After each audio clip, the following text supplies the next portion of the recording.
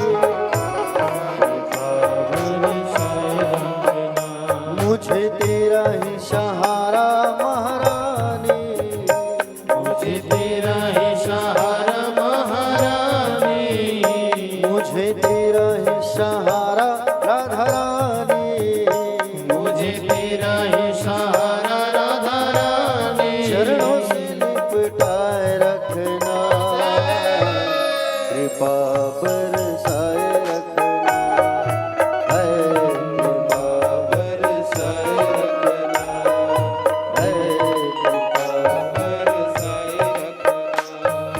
राधा राधा राधा राधा राधा राधा राधा राधा राधा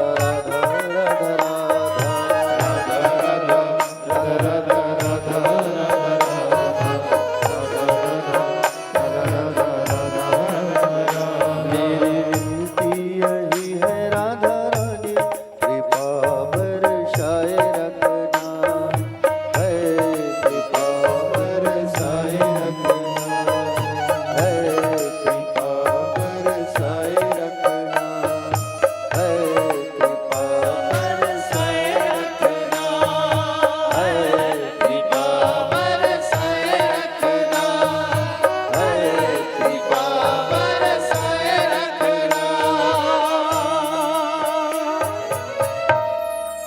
कृपा बरसाए रखना है, कृपा बरसाए रखना।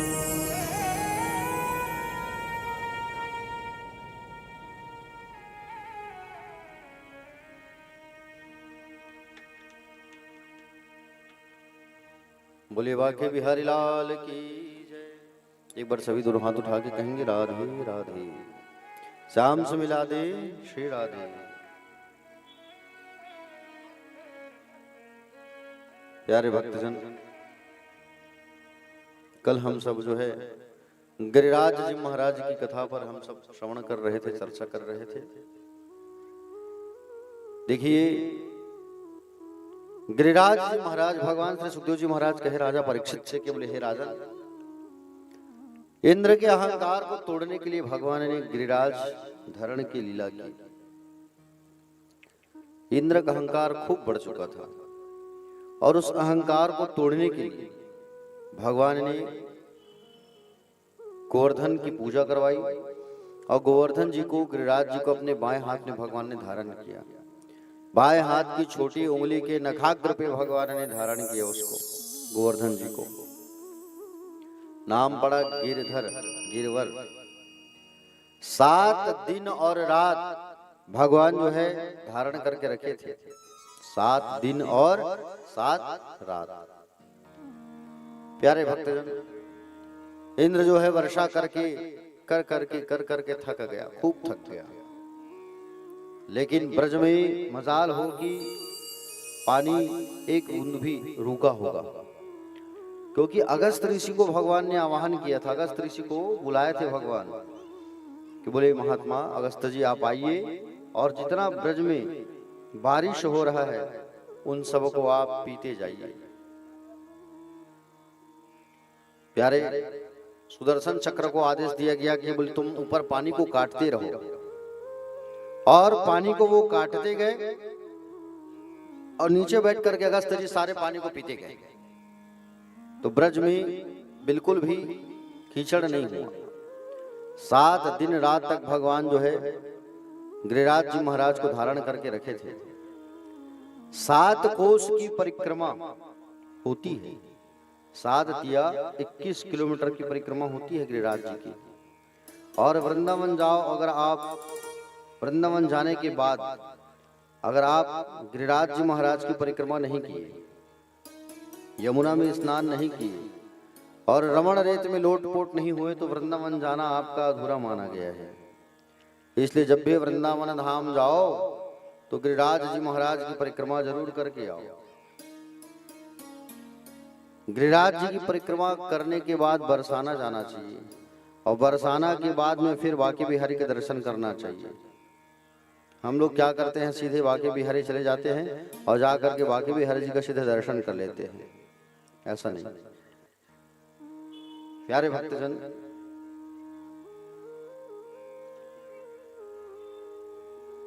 गिरिराज जी महाराज में, गोवर्धन जी में साक्षात भगवान का वास रहता है। प्यारे, आज भी भगवान साक्षात बसते हैं वहां। भगवान बांके बिहारी जी कहीं मिले या ना मिले, यमुना किनारे और गिरिराज जी महाराज में, गोवर्धन में भगवान का नित्य वास रहता है जी। इसलिए जब भी वृंदावन धाम जाओ, गिरिराज की परिक्रमा करना ना भूलना। प्यारे भक्तजन,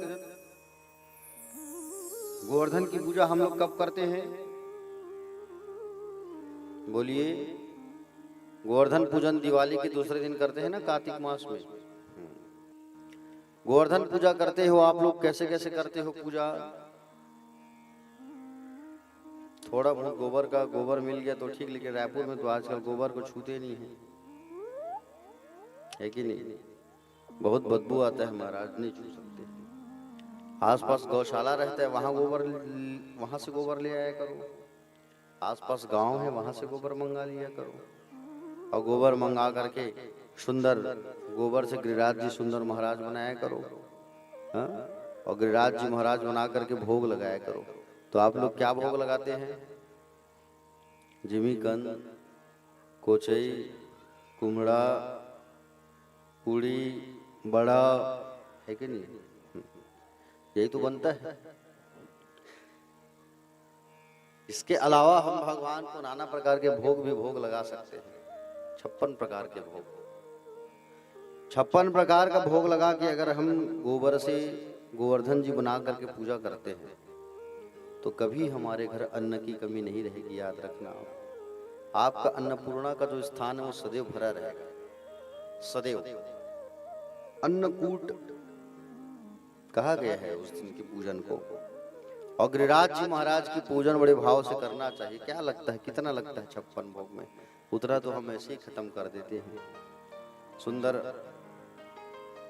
गिरिराज जी महाराज की सुंदर गोबर से प्रतिमा बनाओ, धान की बालियों से सजाओ, फूलों से सजाओ और सुंदर बना करके उनकी पूजन करो। 56 प्रकार का भोग लगाओ। ठीक है, चला आ रहा है प्राचीन परंपरा, जिमीकंद, कोचई, पूड़ी, बड़ा, कोहड़ा का, उसको चलाने दो, चलने दो, कोई दिक्कत नहीं। लेकिन बाकी अलग से आप 56 प्रकार का नैवेद्य भगवान को भोग लगा सकते है कि नहीं? लगाया करो। अब कल हम लोग गिरिराज जी महाराज बनाते हैं यहाँ, लेकिन गोबर का प्रबंध कहाँ करते आप लोग, इसलिए हम लोग ध्यान नहीं दिए उसको। ये तो हर कथा में गिरिराज जी महाराज गोवर्धन जी बनाते हैं। आसपास गौशाला है कि नहीं पता नहीं, मिलेगा कि नहीं मिलेगा करके, क्योंकि 10-15 किलो गोबर लगती है उसके लिए। आप लोग को दिक्कत होता करके हम लोग जो है उसको नहीं किए। लेकिन बढ़िया सुंदर हर कथा में गिरिराज जी महाराज सुंदर बनाते हैं हमारे यादव जी। तो प्यारे भक्तजन, भगवान ने गिरिराज जी महाराज की सुंदर पूजन करवाई ब्रज वालों से। और आज भी गिरिराज जी महाराज सुंदर स्थापित है वहां। आज भी जब वृंदावन जाओ तो 7 कोस की परिक्रमा, मतलब 7 तिया, 1 कोस में 3 किलोमीटर होता है। 21 किलोमीटर की परिक्रमा करने के बाद हमको बांके बिहारी का दर्शन करना चाहिए। तभी बांके बिहारी जी की दर्शन का फल प्राप्त होता है। अभी तो हमारे साथ जितने भक्त गए थे सबको परिक्रमा कराए हैं। रात में परिक्रमा चालू किए, सुबह होते होती परिक्रमा पूरा हो गया। जितने भक्त गए थे सबको पैदल चलवाए, चलो सब परिक्रमा करो। प्यारे भक्तजन, आज भगवान बांके बिहारी ने अपनी प्यारी वेणु से कहा, वेणु बांसुरी को कहा, हे बांसुरी देवी, हमने आपको अपने अधरों से फूका, हमने आपको अपने सैया पे साथ सुलाया, हमने आपकी सेवा की, आज आपकी बारी है, आज आप अपने इस बांसुरी से इतना सुंदर बंसी की धुन निकाल दो ताकि सब दौड़े दौड़े चले आए। बांसुरी की धुन ऐसा निकाले दो आप आज अपनी मुरलिया से भगवान बंसी से कहने लगे, ताकि एक एक गोप ग्वालों के कान में आपकी सुंदर मधुर धुन जो है जाए और सब यहाँ उपस्थित हो जाए। ऐसा सुंदर तान आज आप निकालना। किसने कहा? भगवान ने कहा। किससे कहा? अपनी बांसुरी से। भगवान बांके बिहारी लाल जो है आज शरद पूर्णिमा की रात्रि पर वेणु का निनाद करने वाले हैं। क्यों? क्योंकि कामदेव आकर के भगवान से कहा कि बोले आप जो है असंख्य नारियों के बीच रहते हैं और असंख्य नारियों के बीच आप रहते हैं, आपके अंदर काम प्रवेश करता है कि नहीं? काम, हम आपको फूलों का बाण मारेंगे। आप असंख्य नारियों के बीच रहते हैं और हम आपको देखना चाहते हैं कि आपके अंदर काम प्रवेश करता है कि नहीं। भगवान श्री कृष्ण तो काम को जीत करके बैठे हैं। भगवान ने कहा ठीक है, अगली बार चले आना। शरद पूर्णिमा की रात्रि पर तुम चले आना और शरद पूर्णिमा की रात्रि उस दिन तुम मुझे फूलों का बाण मार लेना। आज शरद पूर्णिमा की रात्रि जब आई, ब्रह्मा जी की 6 महीने की रात्रि कही गई है इसको, है ना? कितने महीने की? 6 महीने की रात्रि कही गई है इसको। प्यारे भक्तजन, आज उस रास में सब ब्रज की गोपांगनाएं सम्मिलित होने वाले हैं। हम रास की ओर आगे बढ़ रहे हैं प्यारे। देखो, शरद पूर्णिमा की रात्रि पर भगवान ने ऐसी सुंदर बांसुरी बजाई, इतना सुंदर बांसुरी बजाया भगवान ने कि बांसुरी की धुन को सुन करके सारे ब्रज वाले दौड़े दौड़े आ रहे हैं। इतना सुंदर भगवान ने बांसुरी बजाया। देखो, मुरली है एक, कृष्ण है एक, बजाने वाला भी एक, लेकिन सुनने वाले अनेक। आज भगवान श्री कृष्ण ने जैसी बांसुरी बजाई, ब्रज के 84 कोस में रहने वाली गोपांगनाएं, गोपियां सब दौड़े दौड़े चले आ रहे हैं कि भगवान हमको बुला रहे हैं। बांसुरी बजा तो मानो ऐसा लग रहा है कि भगवान हमारा नाम लेकर के हमको बुला रहे हैं, हमको बुला रहे हैं, ऐसा सब गोपियां कहने लगी। और सारी की सारी गोपियां जो है वहां पहुंचने लगे प्यारे। जितनी गोपियां, सब लोग, ये गोपियां महान है प्यारे। ये गोपियां कोई साधारण नहीं है, हा? ये गोपियां जो है कोई साधारण नहीं है। ये गोपियां तो प्यारे साक्षात भगवान की दासियां हैं। पूर्व काल में संत महात्मा हुआ करते थे, ऋषि मुनि हुआ करते थे। राम जी जब माँ सीता की खोज में जंगल में भटक रहे थे, तो उस जंगल में रहने वाले संत महात्मा ऋषिगण कहे थे, प्रभु हम आपकी सेवा करना चाहते हैं। भगवान ने कहा अगली बार चले आना, अगली बार आओगे तो जरूर तुम्हें सेवा का मौका मिलेगा। तो वही गोपियां बन करके आए। मत्स्य कन्याएं, जब भगवान मछली का अवतार लिए तो छोटी छोटी मछलियां भगवान को देख करके उनकी सेवा के लिए तैयार हुए। तो भगवान ने कहा इस बार नहीं, अगली बार आना। भगवान जब बलि के घर गए थे, राजा बलि के घर, तो बलि के घर रहने वाली छोटी छोटी कन्याओं ने क्या किया है? भगवान की सुंदरता को देख करके, प्रभु हम आपकी सेवा करना चाहते हैं। भगवान ने कहा ठीक, अगली बार चले आना। तो ये सब नारियां जो है गोपी बन करके आए हैं। गोपी, गो मतलब इंद्रियां, पी मतलब पीना। जो अपने इंद्रियों में कृष्ण को बैठाए हैं, इंद्रियों के द्वारा कृष्ण रस का पान कर रहे हैं, वो है गोपी। ये गोपियां महान है प्यारे, जो भगवान श्री कृष्ण के लिए सब कुछ त्यागने के लिए आज तैयार बैठे हैं। जितनी गोपियां, सारे लोग अपने अपने घर को छोड़ छोड़ करके भगवान के पास आने लगे। निशम्य गीतम नदनंग वर्धनम वजस्त्रिया कृष्ण गृहित मानसः आजग्मुहन्यो मलिक्षितोद्यमासा यत्र कांतो जलवलोल कुंडला। भगवान सुंदर बांसुरी बजा रहे हैं ऊपर कालवन पर बैठ करके, और सुंदर बांसुरी जब भगवान बजा रहे हैं, बंसी सुंदर तान छेड़ रहे हैं, तो जब गोपियों के कान में गया, एक गोपी गाय दूह रही थी, तो गाय दूहना छोड़ करके भाग गई। एक गोपी जो है बच्चे को दूध पिला रही थी, बच्चे को पालने में डाल दिया और दौड़ पड़ी। एक गोपी जो है भगवान अपने पति को भोजन परोस रही थी, भोजन परोसते परोसते थाली पटक करके वो भी दौड़ पड़ी। जितनी ब्रज की गोपियां सब दौड़े दौड़े जा रहे हैं प्यारे, अपने अपने कामों को कार्यों को छोड़ छोड़ कर सब भगवान के पास जा रहे हैं कि भगवान हमको बुला रहे हैं, भगवान हमको बुला रहे हैं। हा? एक गोपी जो है बिना साड़ी लहंगा पहनी भगवान के पास दौड़े चले आए। एक गोपी जो है श्रृंगार कर रही है, गाल में पाउडर लगा है, गाल में पाउडर लगे नहीं, ऐसी दौड़ गई। एक गोपी आंखों में काजल लगा रही है, एक में काजल लगा है नहीं, वो दौड़ गई जब बांसुरी बजाया भगवान ने। इतनी सुंदर भगवान ने बांसुरी बजाई प्यारे। हा? सोचो बांस की बांसुरी है, बांस की जरूर है, लेकिन कितना उसमें आनंद है प्यारे उस बांसुरी में। हा? कितना दर्द छुपा हुआ है उस बांसुरी में, जिस बांसुरी को भगवान ने बजाया। घन श्याम तेरी मुरली पागल कर जाती है, घन श्याम तेरी मुरली पागल कर जाती है, घन श्याम तेरी बंसी पागल कर जाती है।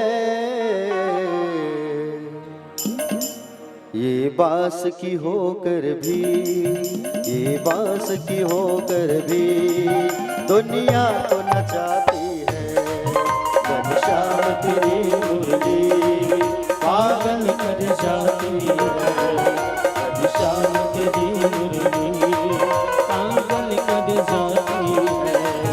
मुस्कान तेरी मोहन पागल कर जाती है, मुस्कान तेरी मोहन पागल कर जाती है, मुस्कान तेरी मोहन घायल कर जाती है, मुस्कान तेरी मोहन घायल कर जाती है।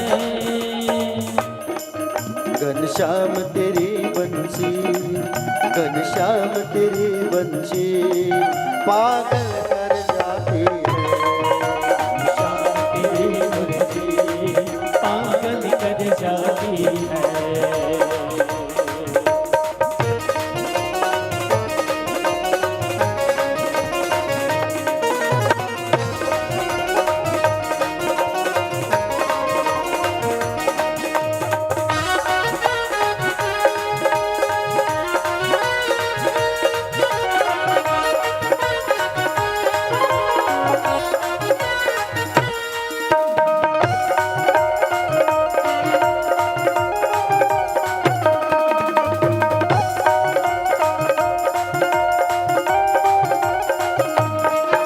सोने की होती तो क्या कर जाते मोहन, सोने की होती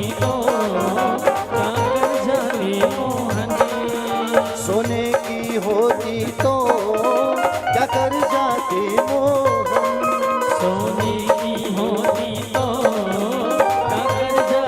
मोहन। ये बांस की होकर भी, ये बांस की होकर भी दुनिया को नचाती है।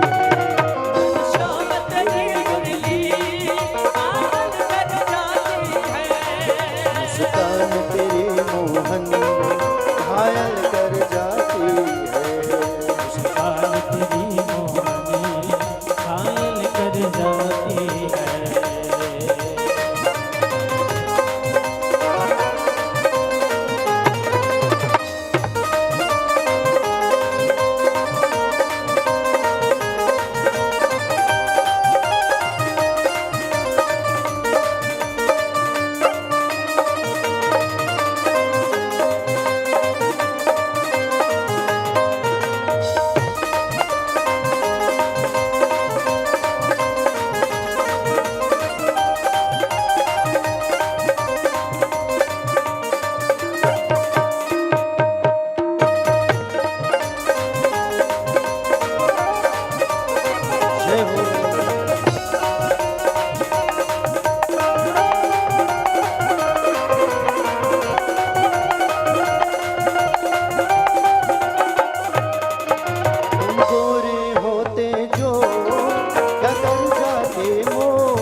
अब काले रंग पे ही दुनिया मर जाती है। घनश्याम तेरी मुरली पागल कर जाती है।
दुख दर्दों को सहना बंसी ने सिखाया है। दुख दर्दों को सहना बंसी ने सिखाई है। दुख दर्दों को सहना बंसी ने सिखाया है। दुख दर्दों को सहना बंसी ने सिखाई है। और छेद है सीने में, और छेद है सीने में, फिर भी मुस्काती है। घनश्याम तेरी मुरली पागल कर जाती है।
कभी रास रचाते हो, कभी बंसी बजाते हो। कभी रास रचाते हो, कभी बंसी बजाते हो। कभी रास रचाते हो, कभी बंसी बजाते हो। कभी रास रचाते हो, कभी बंसी बजाते हो। कभी माखन खाने की, कभी माखन खाने की मन में आ जाती है। घनश्याम तेरी मुरली पागल कर जाती है। घनश्याम तेरी मुरली पागल कर जाती है। घनश्याम तेरी मुरली पागल कर जाती है। घनश्याम तेरी मुरली पागल कर जाती है। घनश्याम तेरी मुरली पागल कर जाती है। मुस्कान तेरे मोहन, मुस्कान तेरे मोहन घायल कर जाते हैं। घनश्याम तेरी मुरली पागल कर जाती है। घनश्याम तेरी बंसी पागल कर जाती है।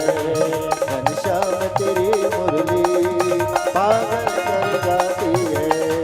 घनश्याम तेरी मुरली पागल कर जाती है। मुस्कान तेरी मोहन घायल कर जाती है। ओ घनश्याम तेरी मुरली घनश्याम तेरी बंसी पागल कर जाती है, मुस्कान तेरी मोहन, ओ मुस्कान तेरी मोहन घायल कर जाती है। बोले बंसी वाले की, ब्रज किशोर भगवान की।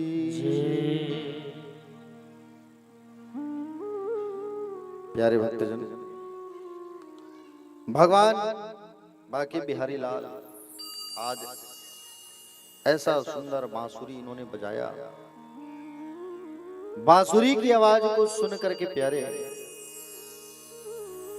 सारी गोपियां दौड़े दौड़े चली आई और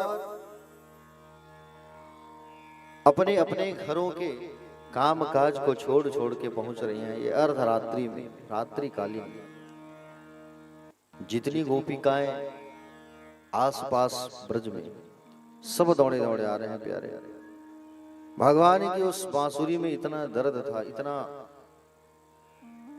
बांस की जरूर है प्यारे, लेकिन भगवान जब अपने उंगलियों को नचाते थे ना और अपने अधरों से जब फूंकते थे बांसुरी को, तो मानो ऐसा लगता था कि पूरा ब्रह्मांड नाच रहा है उनकी बांसुरी की आवाज में। ऐसा सुंदर भगवान बांसुरी बजाया करते थे। सारी गोपियां पहुंच गई वहां। एक गोपी जब जा रही थी तो उसके पतिदेव उनको जबरदस्ती कमरे में बंद कर दिए और ताला लगा दिया। बोले हम तुम्हें जाने नहीं देंगे। उस गोपी ने कहा तुम्हें शरीर से ही तो प्रेम है ना, इस शरीर पर तुम ताला लगा दो, लेकिन मेरे मन में था ताला थोड़ी लगाओगे। मन तो पहले ही मेरा भगवान श्री कृष्ण के पास पहुंच चुका है। सारे लोग भगवान श्री कृष्ण के पास पहुंचने लगे। परीक्षित ने कहा भगवान सुखदेव जी से, कृष्णम विदु परम कांतम न तु ब्रह्मतया मुने गुण प्रवाहो परमस्तासाम गुणधियम कथम। बोले इन गोपियों को का जो कृष्ण के प्रति जो अनुराग है, ये अनुरक्ति है महाराज। ये अनुरक्ति प्रेम की तो नहीं है, ये तो कांत मानती है उन्हें, प्रेतम मानती है उन्हें। ऐसा मानकर कृष्ण के चरणों में प्रेम करना क्या अच्छी बात है।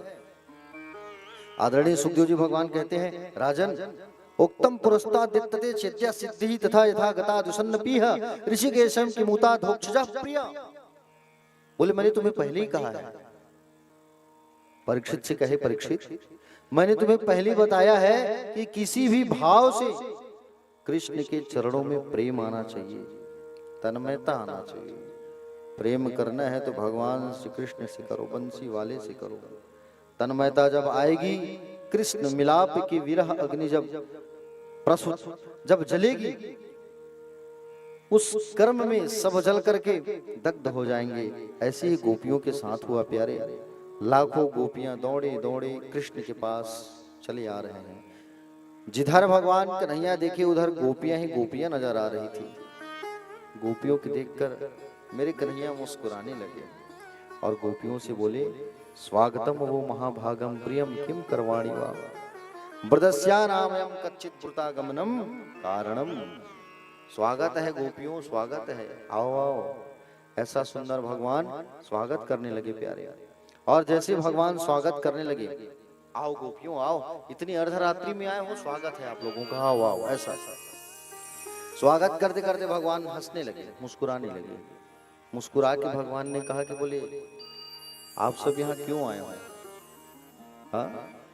रजन्येषा घोर रूपा घोर सत्वानि सेविता प्रत्यात प्रदम ने स्थेयम स्त्रियम स्त्री सुमध्यमा। बोले इतनी रात्रि को, अर्धरात्रि को स्त्रियों को अपने घरों को त्याग करके नहीं आना चाहिए। रात्रि कालीन में स्त्रियों को, नारियों को अपने घर पर रहना चाहिए। पतियों की सेवा करो, जाओ, नारी का परम कर्तव्य है। पति का सेवा परम धर्म कहा गया है। बेचारी गोपियों ने कोई जवाब नहीं दिया। सब सिर गड़ा दिए हैं और सिर गड़ा करके नीचे खड़े हैं और पैर की उंगली से जमीन में ऐसा रेत को उखाड़ रहे हैं, सिर गड़ा के पैर से ऐसा ऐसा। गोपियां चुप है, गोपियां कोई जवाब नहीं दे रही हैं। बताइए, भगवान कन्हैया ने कहा जवाब क्यों नहीं दे रहे हो तुम लोग, इतने रात में आए हो, अर्धरात्रि की बेला में। बोले रात्रिकालीन के बेला में तो सबको अपने घरों पर रहना चाहिए, क्यों पधारे हो तुम लोग? जाओ अपने पतियों की सेवा करो, बड़े बड़े जंतु जानवर हैं यहाँ, बड़े बड़े जंतु जानवर हैं, तुम्हें खा जाएंगे, जाओ। अच्छा जंगल देखने आए हो, शरद पूर्णिमा की रात्रि को देखने आए हो ना, अब देख लिया, जाओ। शीत की लहरें जो पड़ी हैं मोतियों के समान चमक रही है, इसे देखने आए थे, अब चले जाओ, यहां रुको मत। प्यारे भक्तजन, भगवान सुखदेव जी कहते हैं परीक्षित जी से, परीक्षित परमात्मा जीव को पहले अपने पास बुलाता है, और अपने पास बुलाने के बाद जब जीव आ जाता है ना, तो भगवान ठोक पीट कर परीक्षा लेते हैं, ये कच्चा है कि पक्का। हा? आज भगवान भी परीक्षा ले रहे हैं, ये कच्चा है कि पक्के हैं ये लोग। सारी गोपियों का भगवान परीक्षा ले रहे हैं। गोपियां चुप हैं, बेचारी ठगी सी है, कुछ नहीं कह रही हैं। पतिव्रत धर्म में खूब शक्ति होती है, तुम पतिव्रता नारी हो। सुनाओ तुम्हें पतिव्रत की उदाहरण, सुनो गोपियों। प्राचीन काल में एक पतिव्रता नारी थी। प्राचीन काल में कौन थी? एक पतिव्रता नारी, पति की खूब सेवा करती थी, खूब सेवा करती थी पति की, पति की खूब सेवा करती थी ये नारी जो है।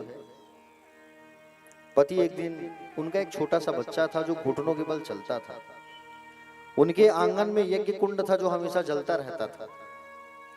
पतिदेव जब आए, काम करके खूब थके हुए थे, आंगन में बैठ गए और पत्नी के गोद में अपने सिर को रखकर सो गए पतिदेव। अब पतिदेव इतने थके थे कि गहरी नींद लग गई उनको। अब वो छोटा सा बच्चा आंगन में खेल रहा था, आंगन में खेलते खेलते यज्ञ कुंड की ओर जा रहा था। वो बच्चा जो है यज्ञ कुंड की ओर जा रहा था, वो बच्चा जो है घुटनों के बल चलते चलते। वो पत्नी सोचने लगी, मैं अपने पति को उठाऊं कैसे, बिल्कुल थके हारे हैं मेरे स्वामी, तो इतने थक गए हैं, अगर मैं उठा दूंगी तो इनका नींद खुल जाएगा। और गहरे नींद में जो सोते हैं ना, उनको अचानक उठाना नहीं चाहिए, पाप लगता है, दोष लगता है। याद रखना, आपके घर का कोई भी व्यक्ति हो, अगर गहरे नींद में सोया है तो उसे उठाना मत। वो खुद से उठे तो ठीक, जब उठ जाए उसके बाद में उनको जो बोलना है आप बोलो, लेकिन गहरे नींद में जो व्यक्ति सोए हुए रहते हैं उनको अचानक कभी नहीं उठाना चाहिए।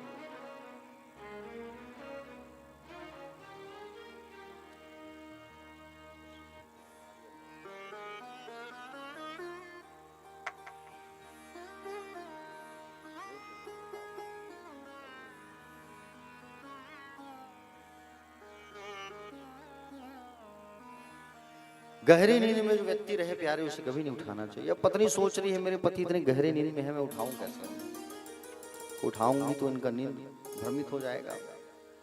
छोटा बच्चा अग्नि कुंड की ओर बढ़ रहा है, कैसे करूं मैं। चुपचाप बैठी थी वो, कुछ नहीं बोली। उनका बच्चा आगे जाते जाते जाते अग्नि कुंड में गिर गया। छोटा सा बच्चा जिसमें आग जल रहा था, उस अग्नि कुंड में वो बच्चा गिर गया।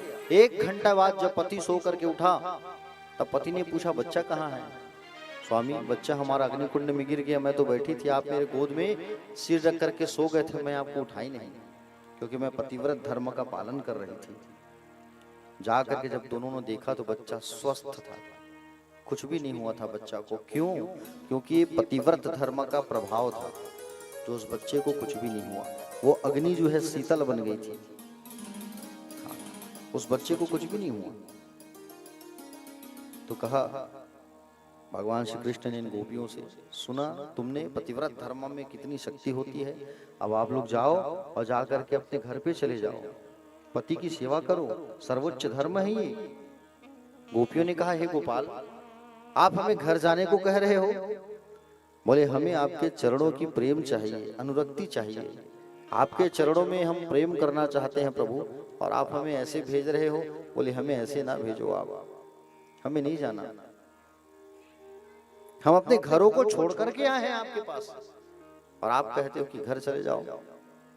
बोले सब चीज तो हम छोड़ करके आए हैं, फिर कहते हो आप घर चले जाओ। बोले प्रभु हम घर नहीं जा सकते, हम आपसे एक प्रश्न करते हैं, सुनो आप हमें पतिव्रत धर्म का उदाहरण बता रहे हो, अब हम अपनी बात कहते हैं आपसे, सुनो। एक पतिव्रता नारी है, पति की खूब सेवा करती है। उसका पति कहीं से आए तो बिल्कुल उनको पानी ले जाके देती थी, खाना ले जाके देती थी, पति की सेवा करती थी खूब। एक बार उनके पतिदेव पैसा कमाने बाहर गए, विदेश गए पैसा कमाने, और पतिदेव जब पैसा कमाने जब बाहर गए तो उसने अपनी फोटो दे करके बाहर चले गए। वो जब तक मैं ना हूं मेरी फोटो की पूजा करना तुम। अब वो स्त्री वैसे ही करती थी, फोटो की स्नान कराती थी, भोग लगाती थी, आरती दीपक करती थी फोटो का। कुछ दिनों के बाद उनका पति वापस आ गया। पति वापस आया और दरवाजा खटखटाने लगा। तो बताओ कन्हैया, जाके उस नारी को दरवाजा खोलना चाहिए कि फोटो की ही पूजा करते बैठे रहना चाहिए? बोलो क्यों विकास भैया? जब साक्षात पति आ गए हैं तो जाके दरवाजा खोलना चाहिए ना, फोटो की पूजा करने से कोई मतलब थोड़ी है। तो भगवान श्री कृष्ण ने भी यही जवाब दिया गोपियों को, अरे ब्रजंगनाओं, जब साक्षात पति देव आ गए हैं तो फोटो की पूजा करने से कोई मतलब थोड़ी है। बस आपने प्रभु हमारे प्रश्नों का उत्तर दे दिया। घर में जो पति हैं वो शरीर के पति हैं, आत्मा के पति तो आप हो। घर में जो पति हैं वो फोटो वाले हैं और साक्षात पति तो आप हो प्रभु। हा? हम कैसे आपको छोड़ सकते हैं? बोले आपको हम नहीं छोड़ सकते, हम अपने शरीर को वहां छोड़ आए हैं, हमारी तो यहाँ आत्मा आई है आपके पास। आप हमें ऐसे जाने को मत कहो। भगवान ने देखा कि ये सब गोपियां जो है घरों को छोड़ करके हमारे पास चली आई है, घर को छोड़ करके आई हुई हैं ये लोग। जैसे ही देखा तो भगवान इन गोपियों के साथ में नृत्य करना प्रारंभ किए, रास।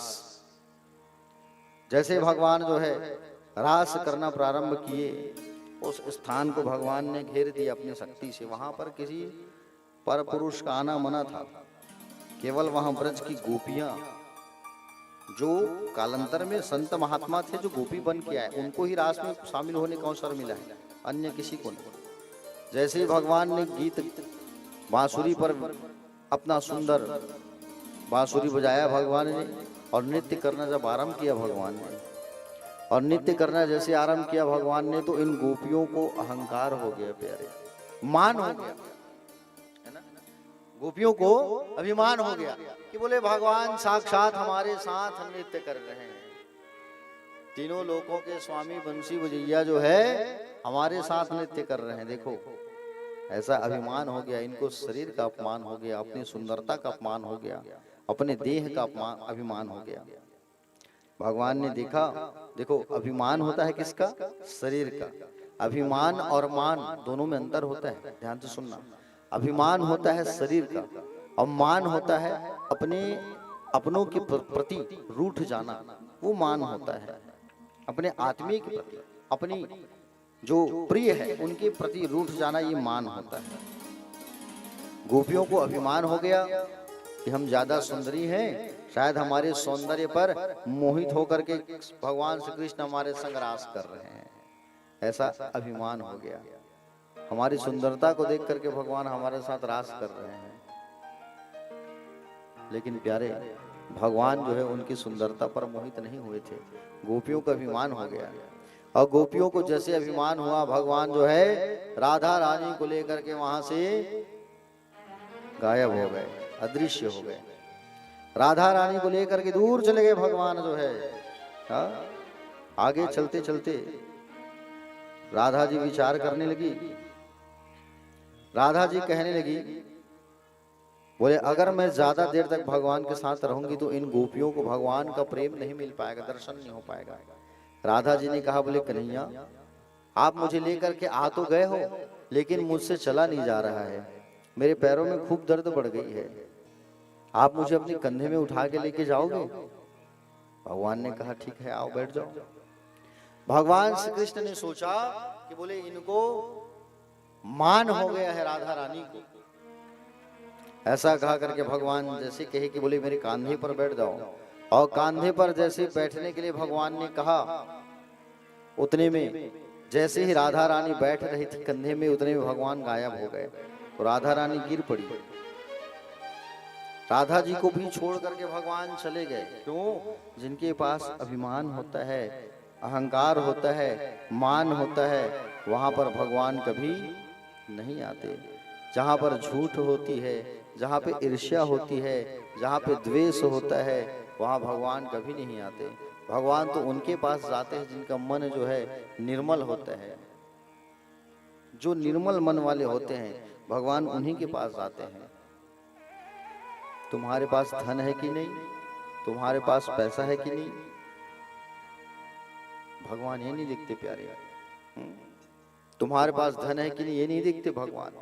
तुम्हारे पास मुद्रा है कि नहीं ये नहीं देखते भगवान। भगवान तुम्हारे प्रेम को देखते हैं। भगवान तुम्हारे हृदय को देखते हैं, किसका हृदय कितना पवित्र है, कितना निर्मल है।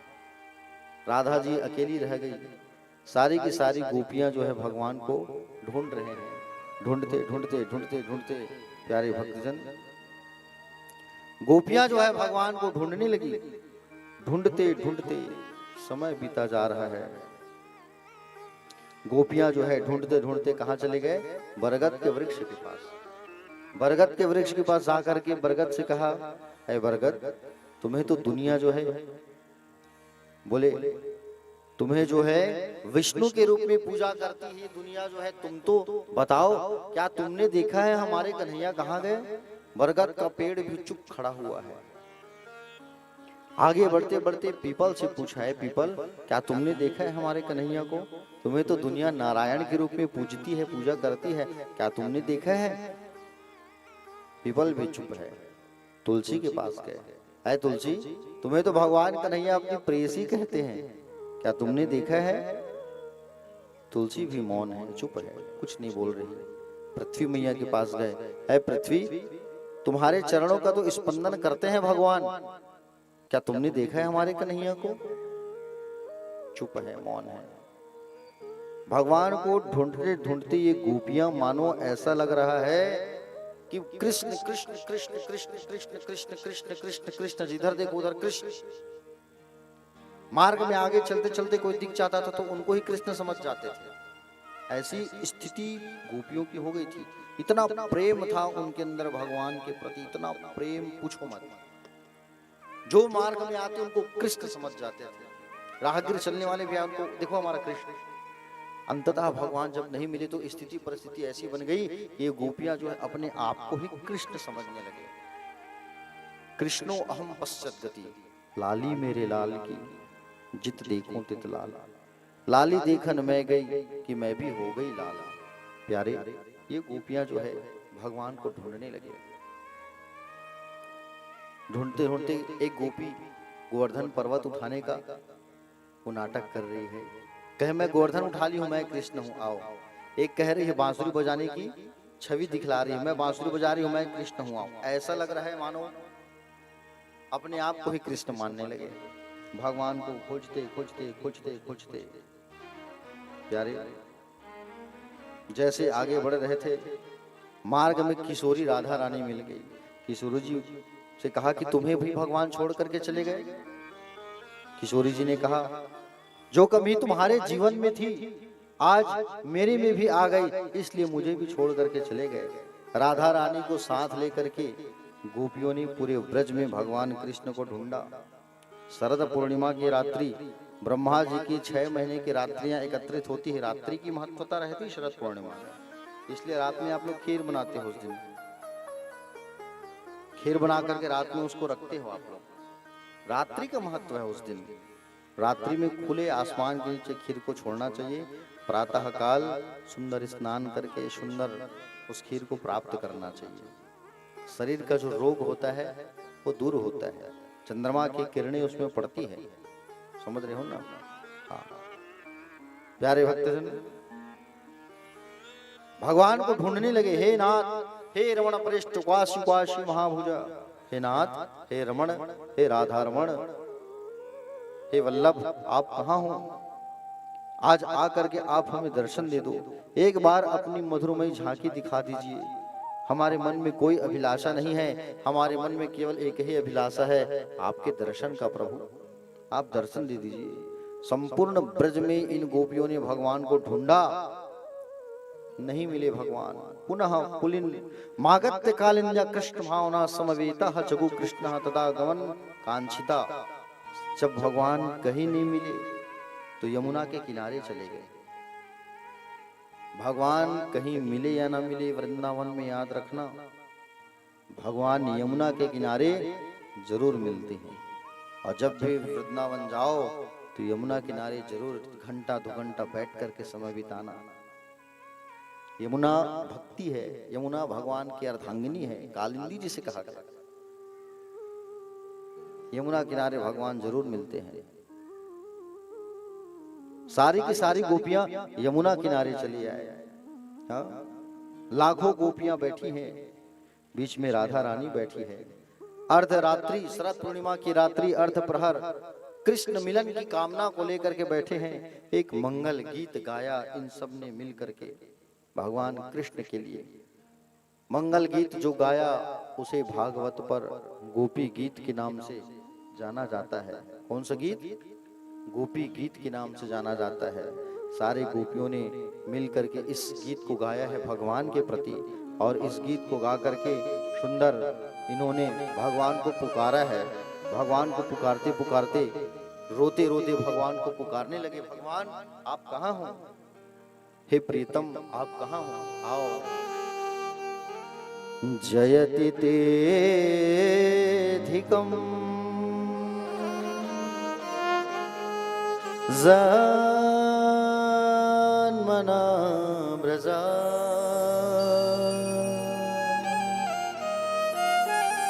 श्रयत इंदिरा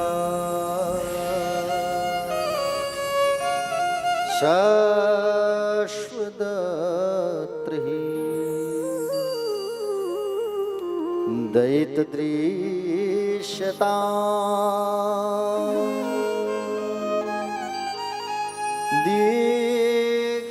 दीक्षुतावका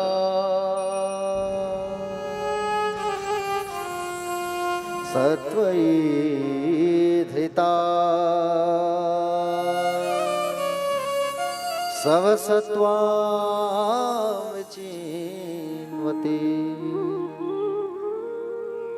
सरदुदासये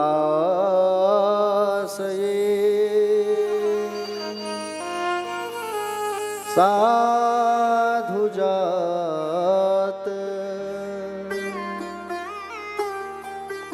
सतसरसिजोदर श्रीमुखं दृशा सुरतनातते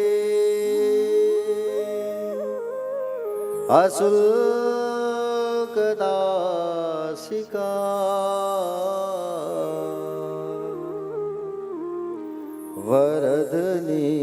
वरदनिघ्नतो नेह किं वधा विषजलाप्यया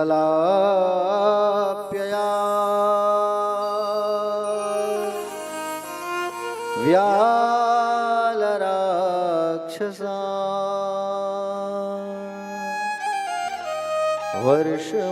वर्षमारुता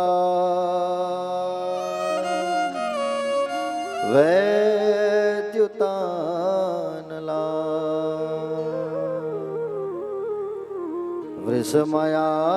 वृषमयात्मजा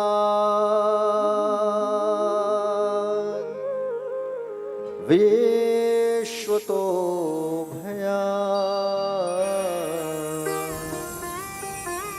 दृशभते वयम् रक्षितामुः जयति तेधिकम् जन्मना व्रजा श्रयत इंदिरा सस्वदत्रिः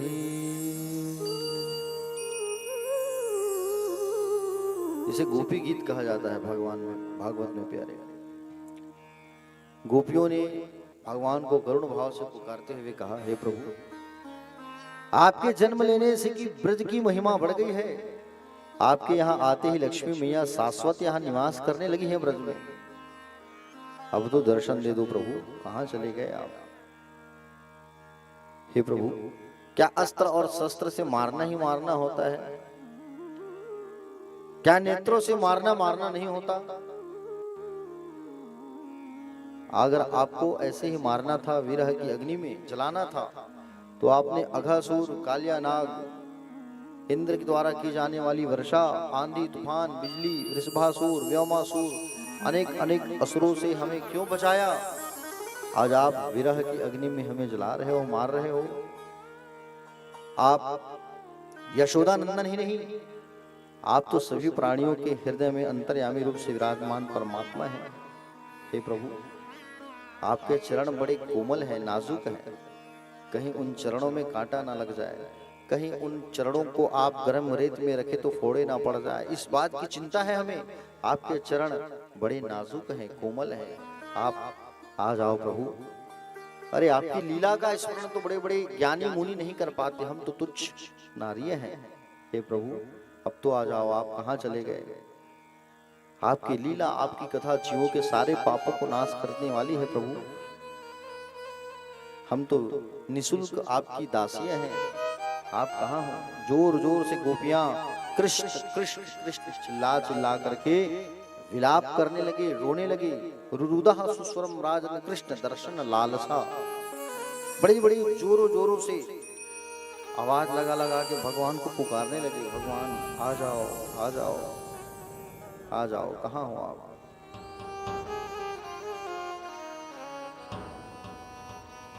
भगवान ने देखा ये गोपियां तो मेरे बिना नहीं रह सकती, अपने तन मन को मुझे अर्पण करके बैठे हैं, चलो मैं चलूं।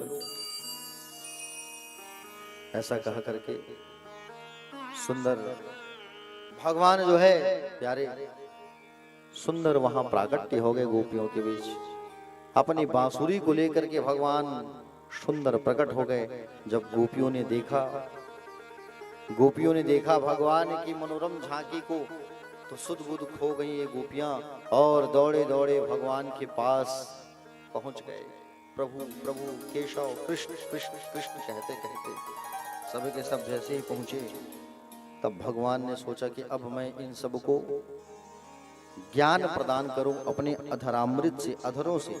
जो ज्ञान इस पृथ्वी पर किसी को नहीं मिला है, वो ज्ञान भगवान अपने अधरों से इन गोपियों को देने वाले हैं, रास के माध्यम से। रास, अब मुख्य रास प्रारंभ होता है। अनेक कृष्ण हैं और अनेक गोपियां हैं। दो दो कृष्ण, दो दो गोपी, बीच बीच माधव, दो दो गोपी, बीच बीच माधव, दो गोपी बीच में कन्हैया, दो गोपी बीच में कन्हैया, दो गोपी बीच में कन्हैया, अनंत असंख्य गोपियां और असंख्य भगवान कृष्ण। भगवान जो है रास का सुंदर वो नृत्य प्रारंभ करते हैं और असंख्य गोपियों के साथ मिल करके भगवान जो है रास गीत गाते हैं, नृत्य करते हैं। और हम सब भी उस रास गीतों को सुनते हैं। राधा नाचे, कृष्ण नाचे, नाचे गोपी जन, मन मेरो बन गयो शकीरे पावन वृंदावन। आइए रास के उन गीतों को रसपान करते हैं। बोले रास रासेश्वर भगवान की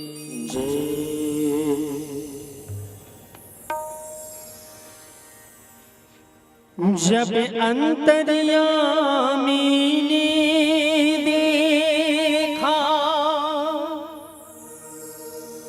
हर अंतर में वही वास करे,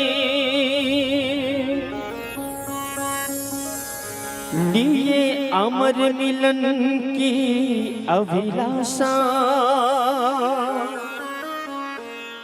सखियां उनसे ही आश करे।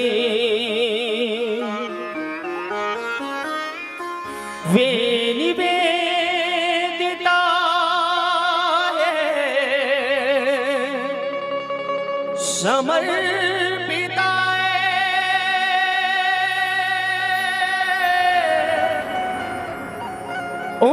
पर ही विश्वास करे, तबे निश्चित किया पुरुषोत्तम ने। अब सखियों संग महारास करे,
गुजरिया भूल गई रे घर की डगरिया, भूल गई रे घर की डगरिया, भूल गई रे घर की डगरिया। जब तक साधन तन मन जीवन सब तुझे अर्पण प्यार सबरिया, सब तुझे अर्पण प्यार सबरिया, सब तुझे अर्पण प्यार सबरिया। माया का तुमने रंग ऐसा डाला, बंधन में बंध गया बांधने वाला। कौन रमापति कैसा ईश्वर, मैं तो हूँ गोकुल का ग्वाला। थोड़ा सा प्यार दे,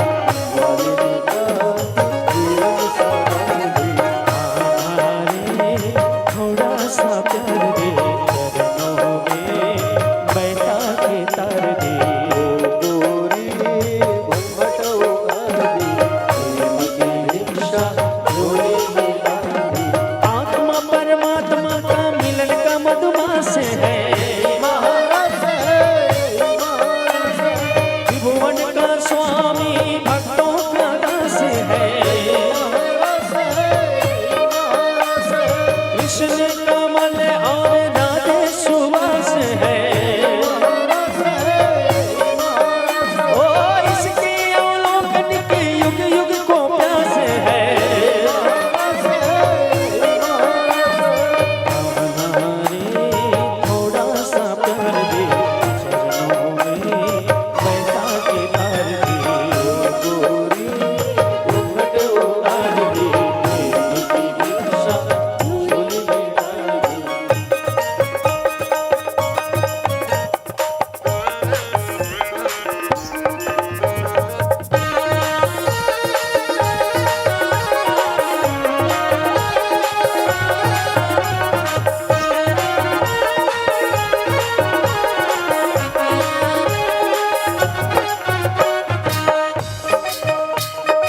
तू झूठा वचन तेरे झूठे, मुस्काते भोली राधा को लूटे। मुस्काती भोली राधा को लूटे, मुस्काती भोली राधा को लूटे। मैं भी हूँ सच्चा वचन मेरे सच्चे, प्रीत मेरी पक्की तुम्हारे मन कच्चे। प्रीत मेरी पक्की तुम्हारे मन कच्चे, प्रीत मेरी पक्की तुम्हारे मन कच्चे। जैसे तू राखे वैसे रहूंगी, दूंगी परीक्षा पीड़ सहूंगी। स्वर्गों के सुख भी मीठे न लागे, तू मिल जाए तो मोक्ष नहीं मांगे। अरे थोड़ा सा प्यार दे, चरणों में बैठा के तार दे। हमारे थोड़ा सा प्यार दे, चरणों में बैठा के तार दे। गोरी घूंघट उतार दे, प्रेम की भिक्षा झोली में डाल दे। सृष्टि के कण कण में इसका आभास है।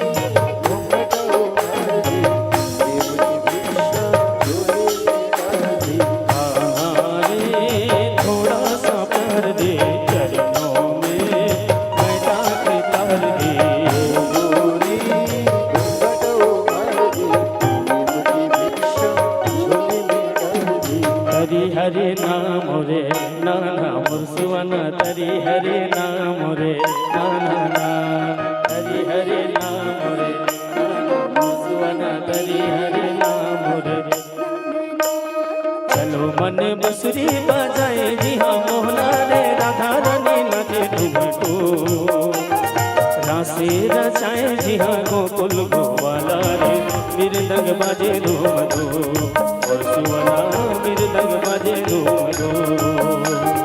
चलो मन बसुरी बजाए जी हाँ मोहना रे राधा रानी नाचे ठुमको रासे रचाए जी हाँ गोकुल गोवाला रे मृदंग बाजे झूम झूम सुवना मृदंग बाजे झूम झूम। हरि हरि नाना नाना सुवना हरि हरि नाना हरि हरि नाना नाना सुवना हरि हरि नाना नाना।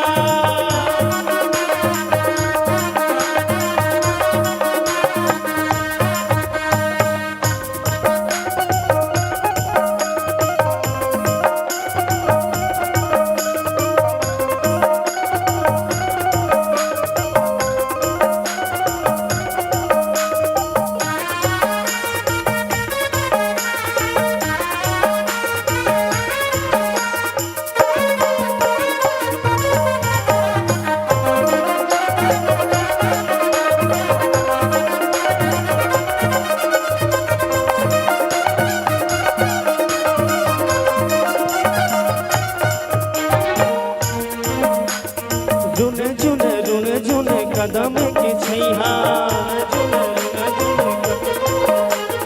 रुन झुन रुन झुन कदम के छैहा नाचते मंजूरा मन जोरे जोरे बैहा नाचते मंजूरा मन जोरे जोरे बैहा रुन झुन कदम के छैहा नाचते मंजूरा मन जोरे जोरे बैहा कदली कछारे जी हाँ बोले पपिहारे पौर गुनगुनाए गुनगुन रासे रचाए जी हाँ गोकुल गोवाला रे मृदंग बाजे झूम झूम सुवना मृदंग बाजे झूम झूम। हरि हरि नाना नाना सुवना हरि हरि नाना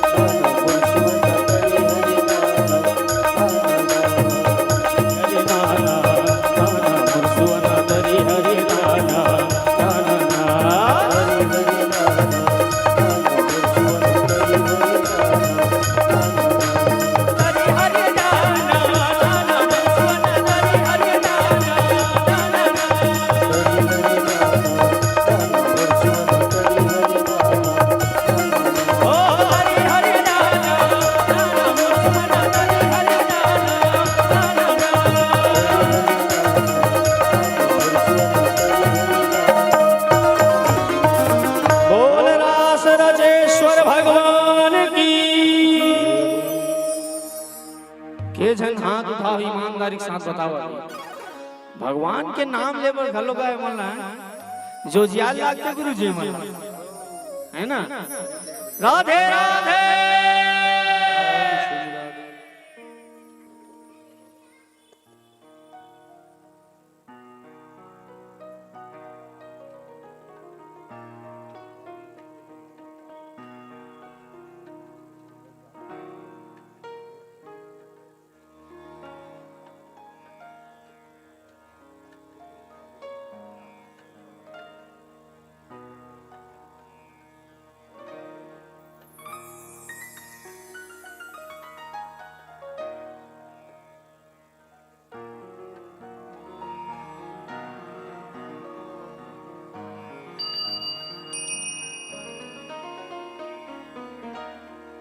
बोले बाके बिहारी लाल की।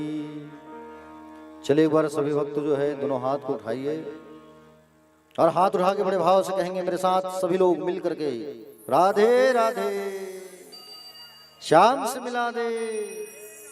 थोड़ा और आवाज लगाओ, एकदम कमजोर लग रही है आवाज। चलो राधे राधे श्याम से मिला दे। बोले बाकी बिहारी लाल की। तो भगवान ने सुंदर रास प्रारंभ किया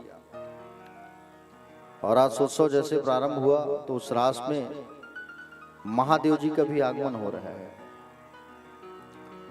पार्वती मैया तो पहले ही आ गई रास में, उनको तो प्रवेश मिल गया, लेकिन महादेव को प्रवेश नहीं मिला। महादेव जी से कहा गया कि आप गोपी बन करके आओ, तभी आपको प्रवेश मिलेगा। तो गोपी कैसे बने? तो बोले प्रेम सरोवर है, उस प्रेम सरोवर में जाकर के डुबकी लगाओ। प्रेम सरोवर में जाकर के जब आप डुबकी लगाओगे तब कहीं जाकर के गोपी बनोगे। प्रेम सरोवर कहाँ है? प्रेम सरोवर जब आप जाओगे नंदगांव, वहां से कुछ थोड़ी ही दूर में प्रेम सरोवर है, जहां राधा रानी और ठाकुर जी मिला करते थे। आंसू जब बहा करती थी तो उन आंसुओं से बना है प्रेम सरोवर। प्रेम सरोवर में जाकर के जैसे भगवान ने डुबकी लगाया, जब डुबकी लगाया भगवान ने प्यारे, तो भगवान महादेव गोपी बन गए और गोपी बन करके उस रास में भगवान ने प्रवेश किया। रास में जब प्रवेश किया भगवान ने, तो भगवान बाल कन्हैया लाल जो है पहचान गए उनको कि भोलेनाथ भी आज इस रास में आए हुए हैं। ऐसा रास जो है चलने लगा, कामदेव पहुंच गया बीच में। कामदेव आया बाण लेकर के, लेकिन बाण मारे किसको? वहां तो अनेक कृष्ण है ना, अनेक गोपियां हैं और अनेक कृष्ण हैं, किसको बाण मारे? कामदेव का अहंकार टूट गया। यहाँ एक कृष्ण रहे उसको बाण मारूं, वहां तो अनेक कृष्ण हैं और अनेक गोपियां हैं। कामदेव का अहंकार टूट गया, काम का अहंकार टूटा और भगवान के चरणों में गिर पड़े कामदेव। जहां पे भोलेनाथ जो है सुंदर गोपी का रूप धारण किए थे, उसी स्थान में आज भी भगवान गोपेश्वर महादेव के रूप में विराजमान है। कौन से महादेव के रूप में? गोपेश्वर महादेव। आप जब जाएंगे गोपेश्वर महादेव तब देखेंगे कि सुबह प्रातः काल भगवान का शिवलिंग ऐसे ही रहता है, नॉर्मल सब अंदर जाके जल चढ़ा सकते हैं। लेकिन सायंकाल जब जाओ तो महादेव को गोपी के रूप में सजाया जाता है, सुंदर श्रृंगार किया जाता है गोपेश्वर महादेव जी। आप जब ब्रज जाओ तब देखना।